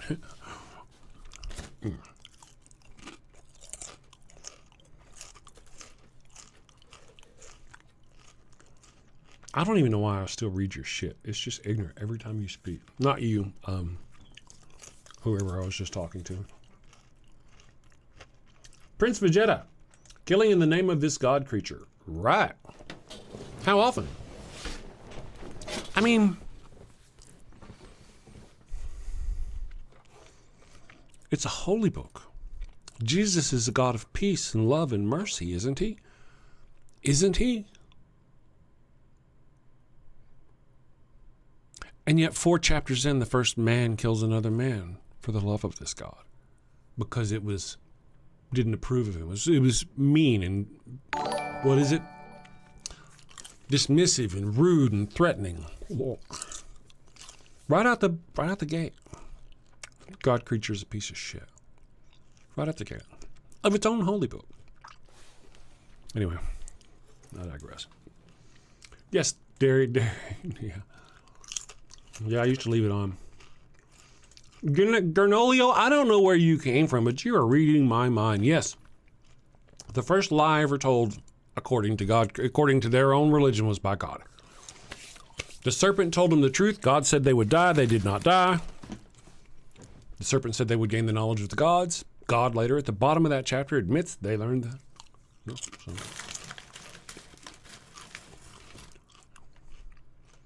It's just really interesting how you just make up shit for other. I'm gonna click it up here. I mean, it's not highlighting because you're not highlighted, but my highlight thing isn't working yet. Cypherbox says, and surely you hate life because life turns out to cause a lot of tears and suffering. I mean, where were you all of my life to tell me what I'm thinking, what I'm doing, and why I do what I do? It's interesting. You've been here, what, an hour, and you go on about yourself saying things that we do or think that we don't actually do or think. You just make this shit up. Fuck. I just realized something, my friends. Why did it take me this long? Cypherbox, how old are you? I'm thinking under 14. You under 14? Just put it there in the chat. Let me know. I have my doubts. I guess I could go look up your channel. Let's see. Fung Fan, I hope I answered your question about Muhammad and all that business. Let's see. Dylan Morrow, good morning. Jesus is agape, which means good. Jesus is all good, the very definition. That's not true. That's not true. It's not. We're talking about the same Jesus? Okay.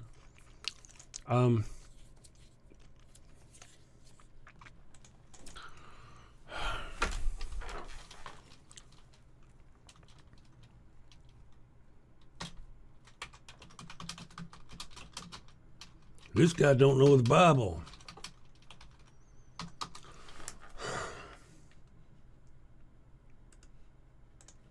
All right.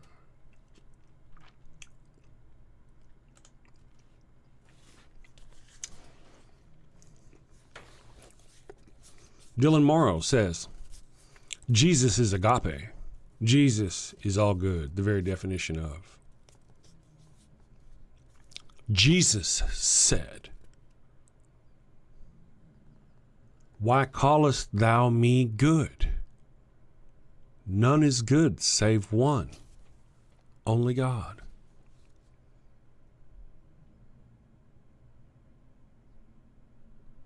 You knew that, right? So Jesus is good, yet Jesus himself says, why do you call me good?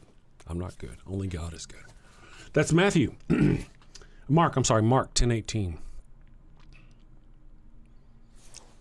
So, is Jesus good? Would you actually disagree with Jesus? Are you one of those? Because Jesus taught X, Y, and Z. Paul comes out and teaches C, D, and E. And people are like, oh, Paul said this wonderful thing. I'm a Christian. But actually, you're more Paulinian, aren't you? Because you do what Paul said instead of what Jesus said. Are you one of those? Good morning, Villa. Let's see what you got to say. All the live streams after you preaching Jesus. Hello, it's everyone's job these days to sell the dead dude anesthesia to the sheep. Yeah, I guess it is. This man blows goats. You're not supposed to know about that. Unless, of course, you're signed up to the OnlyFans. The Only Goats. Let's see. Hey, Jonathan Lovejoy. I want to kind of reach out to you for just a moment and just point out something to you. Before Jesus, Jews had to sacrifice animals for their sins. But Jesus came along, and now they don't have to sacrifice animals anymore. Is that right? Jesus, he's the final sacrifice. No more sacrifice of animals. That's good. Now let me ask you something. Before Jesus came along, before Jesus came along, you had to do stuff, didn't you? You had to do things. You had to sacrifice. You had to go through and apologize and sacrifice. After Jesus comes along, you still got to do all those things, don't you? You still got to go believe in Jesus and do this and jump through that hoop. Before you had to jump through hoops, after you had. So it's like no real change for man. Am I right? Can you agree with me on that, Jonathan? There's no change for man. Before Jesus, man had to sacrifice and tithe and give their shit. And after Jesus, you got to believe and sacrifice and tithe and give your shit. But you know who doesn't have to? You know who doesn't have to tithe, doesn't have to believe? No requirement on their part. None at all. The goats. The goats, the calves, the doves, the sacrificial animals. Jesus is the Savior of the goats. With his sacrifice, no goats have been sacrificed for Christianity outside the occasional barbecue down in Texas. And you see what I mean? So all the goats no longer were a sacrificial animal. Jesus saved the goats. But you, my friend, you still have to do all these things. You still have to know, even if it's as simple as believing God through Jesus Christ, whatever, you have to do it or you're not saved. So did he really give himself for you, or did he really just save the goats? Interesting. I wonder why during that last commercial it screwed up my thing. I'm a little hesitant to run another commercial because I thought I fixed shit this morning. I thought I fixed it. Let's see what's going on. Maybe I did. Because, there's some things I can test, and some things you really can't test until you're streaming. It just don't, you know what I mean. Lions are cliche. Good morning, ponderous nerve. Lions are cliche. That was a tasty Christian, said the lion. There you go. I don't want to be a sheep. I want to be a goat, says ponderous nerve. Hey, that's a good point. Lions are indeed overrated. One of the cool things I think about goats is that their eyes evolved. Christians, just ignore that word. I'm not talking to the Christians in this one. Their eyes evolved, so like they're horizontal like this. You know how goats' eyes are slots, not circles.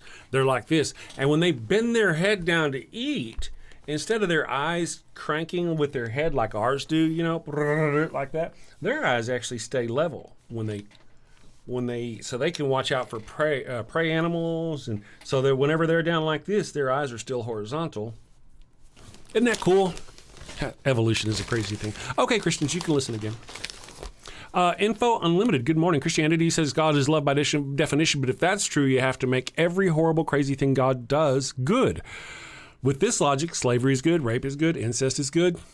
So very true. As I mentioned there, I kind of go right for the jugular, because if you go by that, then murdering children is good. Murdering pregnant women is good. If you go by that, anything God says is good. Well,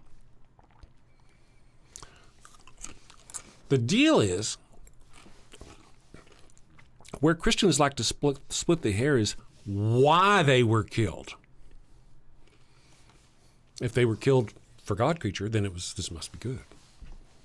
They must have deserved it. Have you ever noticed that there's a lot of victim blaming in Christianity? They deserved it. It's Adam and Eve's fault, right? Oh, hey. Quantum Tap, good morning. Ponderous Narrow, I just came across your stream. Glad I have. Hello from Ontario, Canada. Good morning. Thank you for joining me this morning. Welcome to the damnation, fellow burner. Yeah. We've actually had quite a few people. Goats are dope. They are, Jackson Garrett. They are. Indeed, they are. Goats are just cool. Baby goats, man. Go look at a baby goat. Those are some of the cutest little things. I'm going to try this, guys. I'm going to try this. And I hope it works. I'll be watching the chat in case it is double audio or any of that business, okay? Here we go. Do you have a loved one who's on their deathbed, but they've yet to give themselves up to the Lord?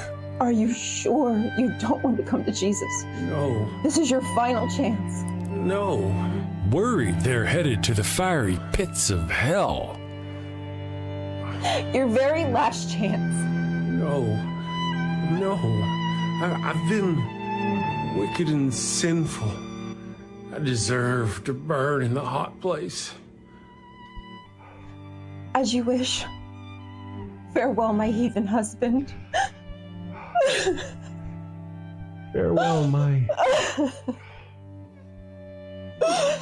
Well, fear not, my wayward child. Introducing Father Flanagan's line of post-mortem baptismal kits. No more worries about being miserable alone forever. Be a good Christian and share that eternal pain and suffering with the ones you love. I'm in hell. Not as hot as I thought it'd be. Kind of feels like Houston, minus the humidity. Hello. My favorite drink crafted to perfection. Ooh, and some dank ass weed. I can't bear to be down on my face chanting, holy, holy, holy is the Lord, every day, all day, for all eternity, by myself. Wow, is that George Carlin? And Alan Turing, look at that. Carl say, oh, I am so honored. You've been my hero since I was a kid. Neil deGrasse Tyson, what are you doing here? Oh, I get it. I get it. Schrodinger's heathen. Very cute, you. Very cute.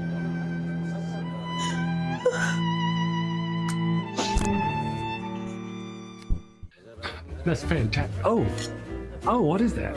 What is? It's holy water. Oh, it burns. No, this isn't where I want to be. Pabst Blue Ribbon and a Marlboro? No! Father Flanagan's post-mortem baptismal kit. Dead kid tested, Mother Teresa approved. Is that the Pope and John Paul? Jim Jones and Jimmy Swaggart, huh? I could see that coming. Neil deGrasse, what are you doing?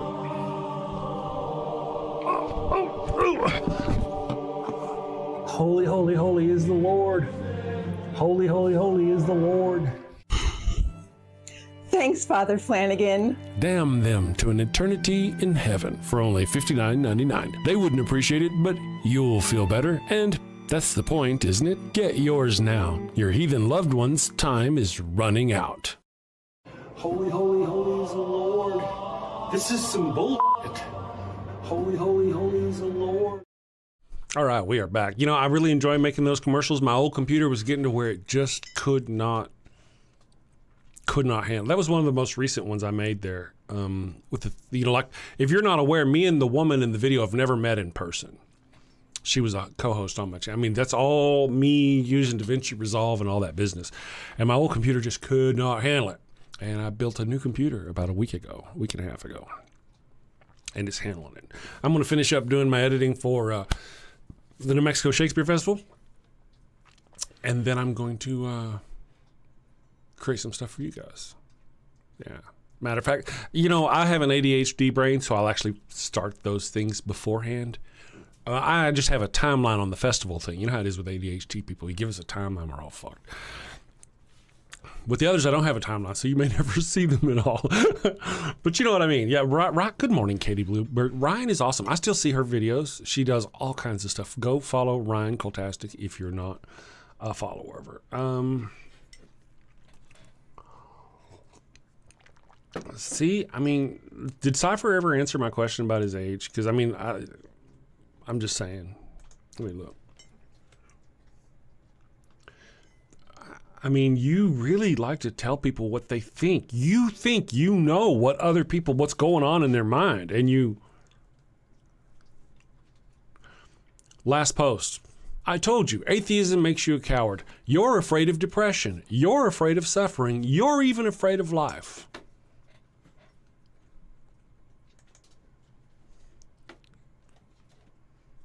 All right. Ponderous Nerve says, I remember growing up, I grew up in a pretty charismatic Christianity, and there was always a heavy push to be a sheep. So Jesus could just lead us. Then I realized I'm a black sheep. Now I'm a goat, the goat. You know, that's one of the things. Yeah, there's a lot of that's I'm unworthy. We're disgusting. We're sinful from birth. And again, there's the old question, good morning, Miss Non Sequitur. No, we are fairly sure he's a bot, no engagement whatsoever. Which bot? Oh, who's a bot? Oh, we're talking about Jackass. Okay, gotcha. Well, I wouldn't doubt it at all. So there was that. Got distracted. Let's see. So Ponderous Nerve, true. Black sheep, not a goat. But then again, you would think, right? Well, part of it is they say it's not. Hey, if you're new to the channel, let me tell you something. Oh man, I tell you, you're gonna love this. Okay, if you're an atheist, you're gonna love this. Okay, so in the Old Testament, in Exodus, God twice tells Moses and his people, gives them a bunch of rules and laws and shit, and then he tells them to sacrifice their children to him, their firstborn to him. Twice he does, at least twice, 3 times I think. At least the second time in Exodus 13, though, it does say you can redeem a calf for him or some shit, but the first time it does not. No calf, no that. But then at least once more after that, it does not give you the option to sacrifice, to get out of the sacrifice. Then go read Ezekiel. In Ezekiel 24, God is bragging to Ezekiel about how he gave the people in the forest, because they pissed him off, rules and laws they could not live by. And that he defiled their form of sacrifice. Okay? Whatever their sacrifice was supposed to be, he told them a wrong way, which was actually to sacrifice their children. He told them the wrong way. He brags about telling them to sacrifice their children. Now, let's talk about Christianity. With Christianity, you are supposed to live up to a perfect man. You're unworthy.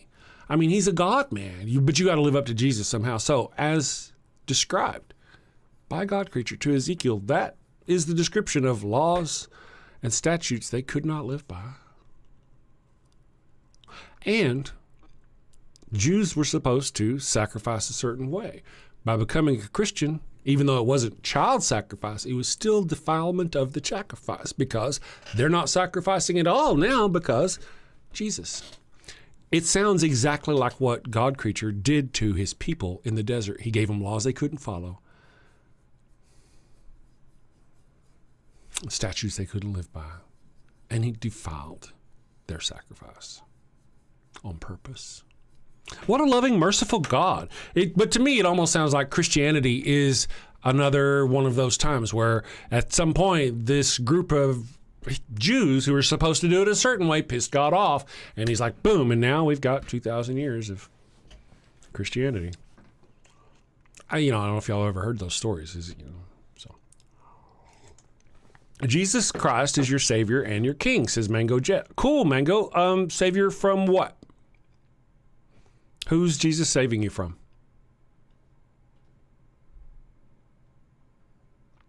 From who? From God. Jesus is going to save you from God. Is Jesus God?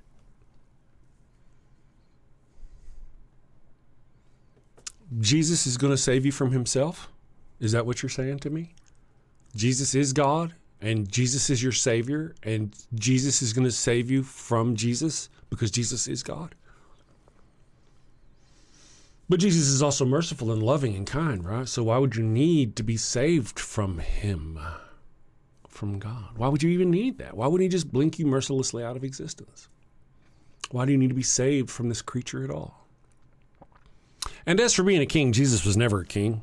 He ran away. John chapter 6, whenever somebody said, hey, we want to make you our king, he literally ran away. Go read John chapter 6 yourself.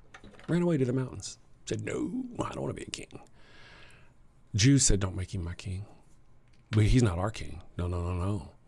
Pilate spat the words at him, King of the Jews.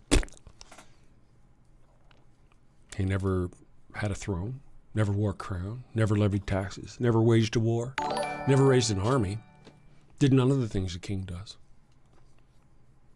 Anyway, tell yourself he was a king. Jesus saves you from yourself unless you're perfect, right? Were you here a minute ago? Enough, Eric? Were you here a minute ago where I was talking about laws you could not live up to and the defilement of the sacrifice? Yeah, that's right. You're right. Jesus is save you from, unless you're perfect. Can you be perfect? No. That sounds like a statute you couldn't live by, doesn't it? Doesn't it? You can't live by that. Nobody can live up to those statutes, can they? And you don't sacrifice anymore as you're supposed to because of Jesus. Sounds like you fell for it, really, to me. But you do. Jesus is our Savior from sin. No, he's not. He's not. No. What is sin? What is sin?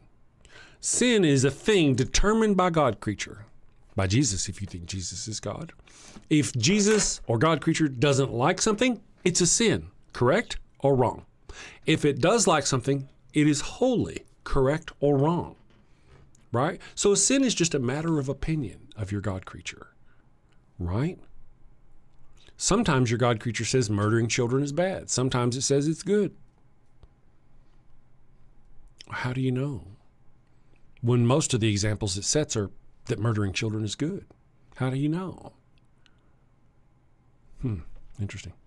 Jesus, you're right. No, you're wrong, Mango. Jesus is a savior from him. You know who he's saving you from. From hell, from term damnation. But we want a victim blame. You Christians want a victim blame. You want a victim blame. Saving you from yourself for making a bad choice. Really?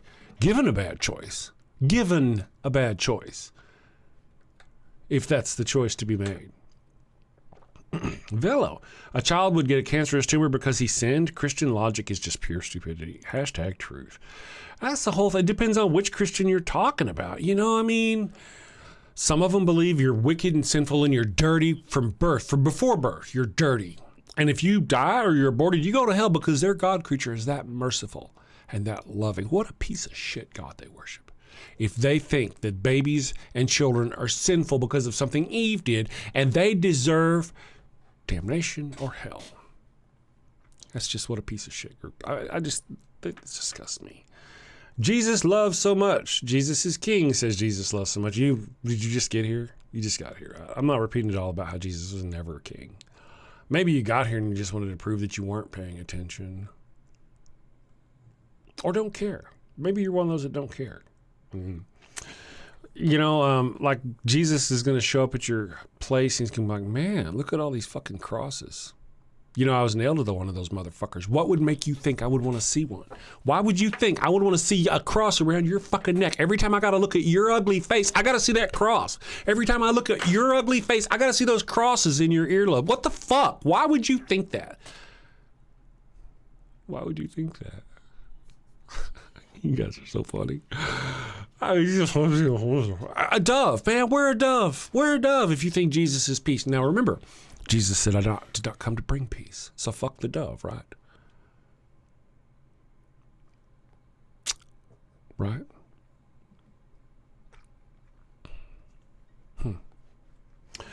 Ooh, let's see.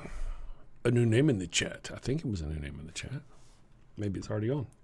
Ponderous Nerve, I remember growing up. Okay, cool. Let me get rid of that one there. Vestifria. If Jesus ended up being hung or drawn or quartered or decapitated with a guillotine, I wonder what would end up being at the front of the church. True enough, you know. Good thing he wasn't shot with a shotgun, and the Christians would be all fucking shit with their rifle necklaces. They already are, right? Pooty says, I believe there is objective morality. It's based on promotion of individual rights, logic, and empathy. And see, since you're the only person that feels exactly that way, it's clearly not objective. Otherwise, everybody would feel that way. And it would be a compulsion. You'd have to be compelled not to feel that way because it would be so natural. I'm just saying. That's just me. Avidor, good morning, Avidor. I hope I said your name right. Says Isaiah 45:7, I form the light. I create the darkness. I make peace and I create evil. I, the Lord, do all these things. So who is really guilty for the evil in the world, says Avidor. Now, and see, that's kind of the point I'm saying. Evil is determined by God, whether God likes something or not, period. God likes when you murder people and cut off their dick flesh. That right, doesn't he? David, you know, David of the house of David. Yeah. From whom Jesus, so holy, and Jesus is supposed to, the Star of David. Yeah, that guy who likes to murder people and cut off the ends of their dicks. Holy, all right? That's right. Murder is an opinion. Murder, well, yeah, murder is an opinion. It really is. Murder is your opinion as to, is it murder? Is it suicide? Suicide. Is it murder? Is it self-defense? You know, was it this? Is it that? Is it murder if you're commanded by your God to kill them? Is that murder? Is it murder if you kill somebody in war and therefore you can split the hair because that one commandment says murder, don't murder? Right? Peace be with you all. Thank you, Mango. God will forgive you if you repent for your sins. See, Mango, though, really? Why? What are my sins? Can you list off what my sins are? How do you know what my sins are? Sins are indeed the opinion of God creature. Are they not? So, how do you know? How do I know what my sins are? I'm just supposed to believe. So essentially y'all are holding this eternal gun, this after I die gun to my head. And if I don't believe what you tell me, then after I die, you're going to shoot me in the head and punish me. That's a bad example. You're threatening me to harm me after I die. With no proof. No evidence. You can't even get your shit together as to what your story is. How many Christians in the chat think hell is a fiery burning place? And how many of you in the chat think, well, God couldn't be that cruel to where he would damn innocent children and women who did nothing more than just not believe in Jesus Christ? That's their only sin, because God determines what's a sin, right? And according to God, if you don't believe in God through Jesus Christ, that is a sin. Therefore, everybody who doesn't believe that way perishes. Right? They're all wicked. They all it doesn't matter. Sin and wicked and evil are just the opinion of an imaginary creature. Now, we have societal rules and mores and laws that we determine what's good and what's bad and what's wrong. But, and really you would think that if they really did have objective morality, they would all have the same morality. Like I said earlier, it would be natural and compelling. We'd all feel the same way. And if murder were bad, it'd really be innate, hard for you to do it because it'd be so unnatural. You know, I mean, but it's just they're so not. They're so not. I don't even see why they care. Their own God creature changes its mind willy-nilly from one chapter of the book to the other chapter of the book. Why do they even latch on to this objective morality? It's like some kind of proof that they have a God, but then we destroy it by going, all right, so you have an objective morality. Show me how that objective morality is the same from that one over there. They have different moral sets. They all do. Like I used earlier, between the Catholics, Mormons, they're all Christians, so surely they get their morals from the same place. Therefore, since it's objectively the same place, they should obviously get the same morals. Therefore, there shouldn't be Muslim or Mormons. There should only be Catholics, since they were the first, technically. You know what I mean? There should only be one if they had truly objective morality, but they don't. They can't agree on shit. You can't go from one church, one block to another block in a big city without seeing this is this kind of church and this is that kind of church. And the fact that you can actually name the different kinds of church tells you their morality is not objective. They don't follow the same rules. They don't believe in the same rules. Anyway, enough of me. Let's see. He can't be too nice to Satan. He prepared a place for Satan. Why? Wait. He can't be too nice to Satan. And yet, he made Satan Lord over the entire world and allows him, Satan, to fuck with his people like little finger puppets. That sounds pretty favored to me. Doesn't it to you? Isn't that weird that God creature would do that? Does that make sense? No, that doesn't make sense, does it? It's kind of stupid when you really think about it, isn't it? It's stupid. An angel, first of all, a creature who has seen God, literally knows this creature exists and has seen the face of God, doesn't believe and like what God creature does and how he does it. And he thinks he can rule. That's bad enough. But then you've got a third of the host of heaven. Do you know what a host of heaven is? According to their own little story, it's an uncountable number. I would presume, therefore, a third of an uncountable number would also indeed be an uncountable number. Because if you could count the third, right? Oop, don't do the math. So it's a lot of fucking angels. He convinced a third of the host of heaven, not angel, a host of heaven, a third of the host of heaven to turn against God. Now, how could he do that? Unless God creature were just a piece of shit. Did they have like on your Facebook or something where it's like social media for angels up there? How did he convince a third of the host of heaven? A third. Not fools, not uneducated people, not idiots, not mind and body slaves in a garden meant to do nothing but be naked and grow shit. No. Angels. God creatures, godly creatures, heavenly creatures. A third of the host of heaven. Satan somehow convinced a third of them. Well, I propose that God creatures probably shit, right? I mean, wouldn't you think? Just based on the example given.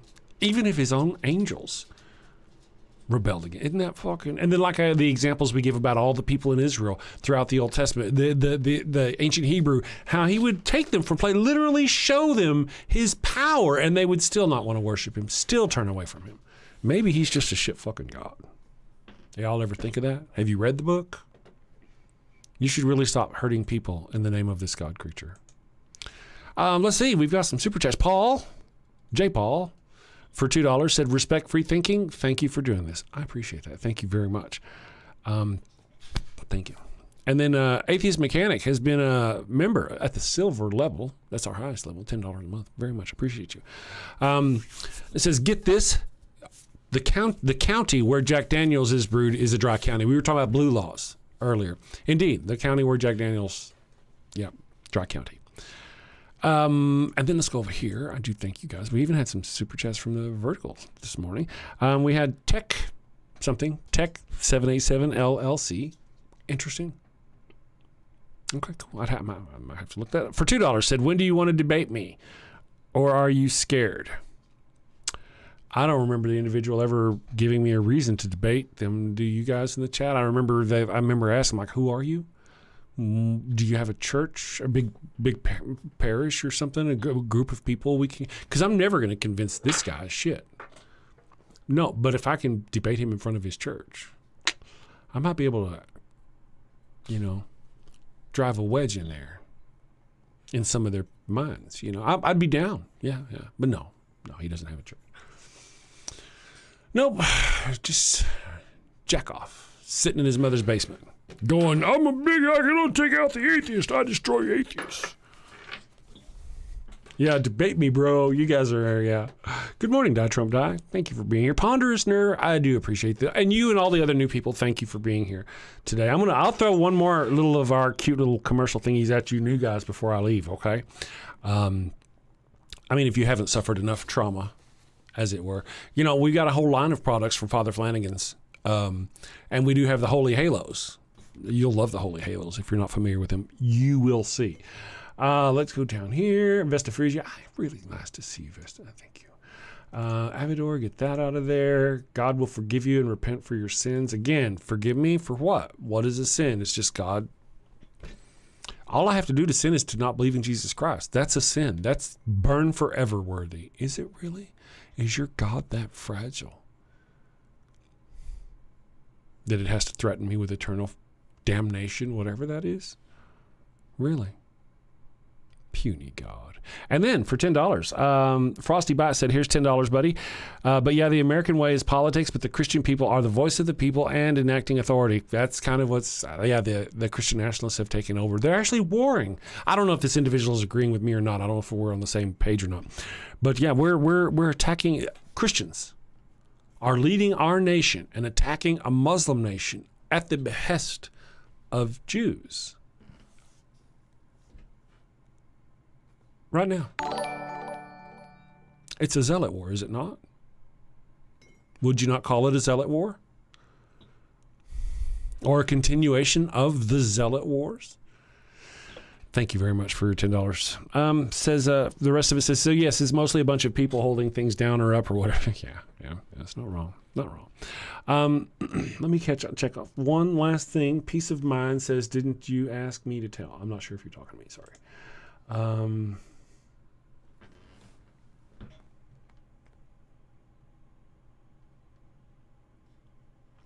Okay, some just aren't worth rereading. And I'm just checking my chat before I do the thing. All right, so to the new theists in the chat, we know who you are. And the bots, of course. But for the new real people watching the show, I appreciate you. We like to do funny things.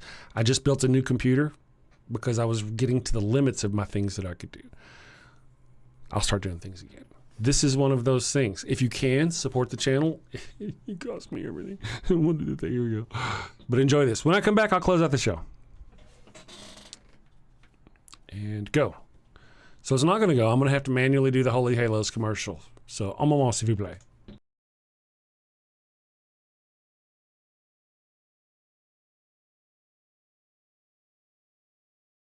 Next up in the bark bank, a clergyman with a holy hustle, and maybe a few unholy loopholes. Hi, Barks. Blessings and belly rubs to you all. I'm Father Flanagan, and today I'm here seeking $50,000 for 3% of my soul-saving startup, Holy Halos, the world's first, soon-to-be, church-approved condoms. Following the ways of the Lord can be hard and often require sacrifices of the flesh. Well, fear not, my wayward child. Introducing Father Flanagan's line of Holy Halo condoms. Hold on, Father. The church very much doesn't like condoms. How do you expect to sell these? Well, you're right, but these aren't just any condoms. No, my furry financiers, these are permeable. But every single halo has been dipped in holy water, a divine divider between you and sin. You can finally frolic freely and still keep that sweet spot in heaven. Permeable, but dipped in holy water to keep the sin out, but let the babies in. Let you get your stick wet without getting your stick stuck. If you know what I mean. Oh my! Very embarrassing every time. So basically they don't work as condoms, but they let you get away with having sex without going to hell? Exactly. The church gets to keep making babies, but you don't have to keep going to confession. Think of it. No more guilt. No more awkward "I'm saving myself for marriage" speeches. With holy halos, you can take those pray hands and turn them into lay hands. Didn't I read that holy water is full of bacteria like E. coli? Won't this be harmful to women's health? The words are English, but I don't understand the question. How are you addressing the issue holy water presents for women's health? Again, I'm not understanding. She does that. Well, we don't get it either. Is that mesh from a window screen? Ah, that's a keen eye you have there, young lass. Yes. Another fine selling point. Rough on the outside to increase her shame, as it should be.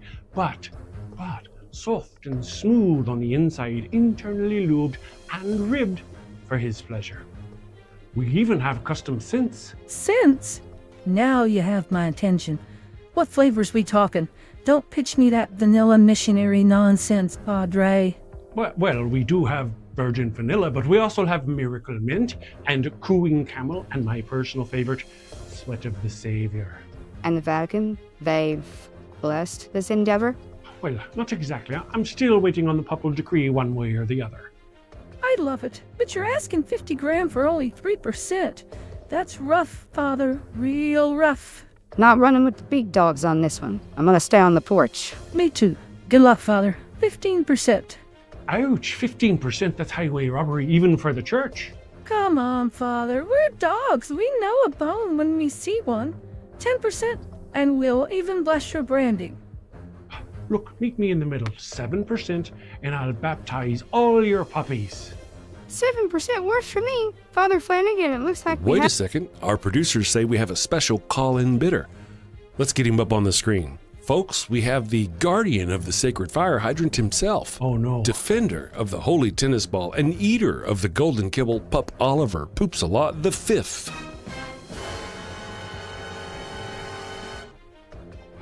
Flanagan! Yes, your Pope. 50,000 at 20%. 20%? And you get to keep calling yourself a father. Sold to the pup in the very fine hat. I knew you'd see it, my... Next up in the bark bank. It cut off the end of the commercial, man. It did. That sucks. This system, I gotta fix it. It's broken. Anyway, guys, it's been a lot of fun. Welcome to the show, guys. I just rebuilt the show, so I didn't even bring nothing over. The old show was all right, but it's so old. It had all these things. I just started from scratch, and when you do that, tech gremlins. So I am off to save the world. Yes, thank you for joining us again. The puppers are here. There, it can be traumatic. Therapists are standing by. I'm off to save the world. Sin safely, my friends. We'll see you tomorrow. Boopsie. Got a house that smells like old cheese and shame. Father Flanagan's flesh candles change the game. Goat-scented thrills for your soul's delight. Light it up, baby, make your room right. When you've sinned and need to atone, light a candle and avoid the stone. Smell the goat in a holy zone. Father Flanagan, here to set the tone. confession booth, busy, no need to stress. Light a candle and forget your mess. Gross odors vanish like sins in the wind. With each wick, guess who's your new best friend? When you've sinned and need to atone, light a candle and avoid the stone. Smell the goat in a holy zone. Father Flanagan here to set the tone. Lambs and calves may have their day, but goats the scent that leads the way. Clean your slate with a sniff so pure. Father Flanagan's got the cure. Turn your home into a saintly space. With every whiff, find redeeming grace. From your living room to the kitchen sink,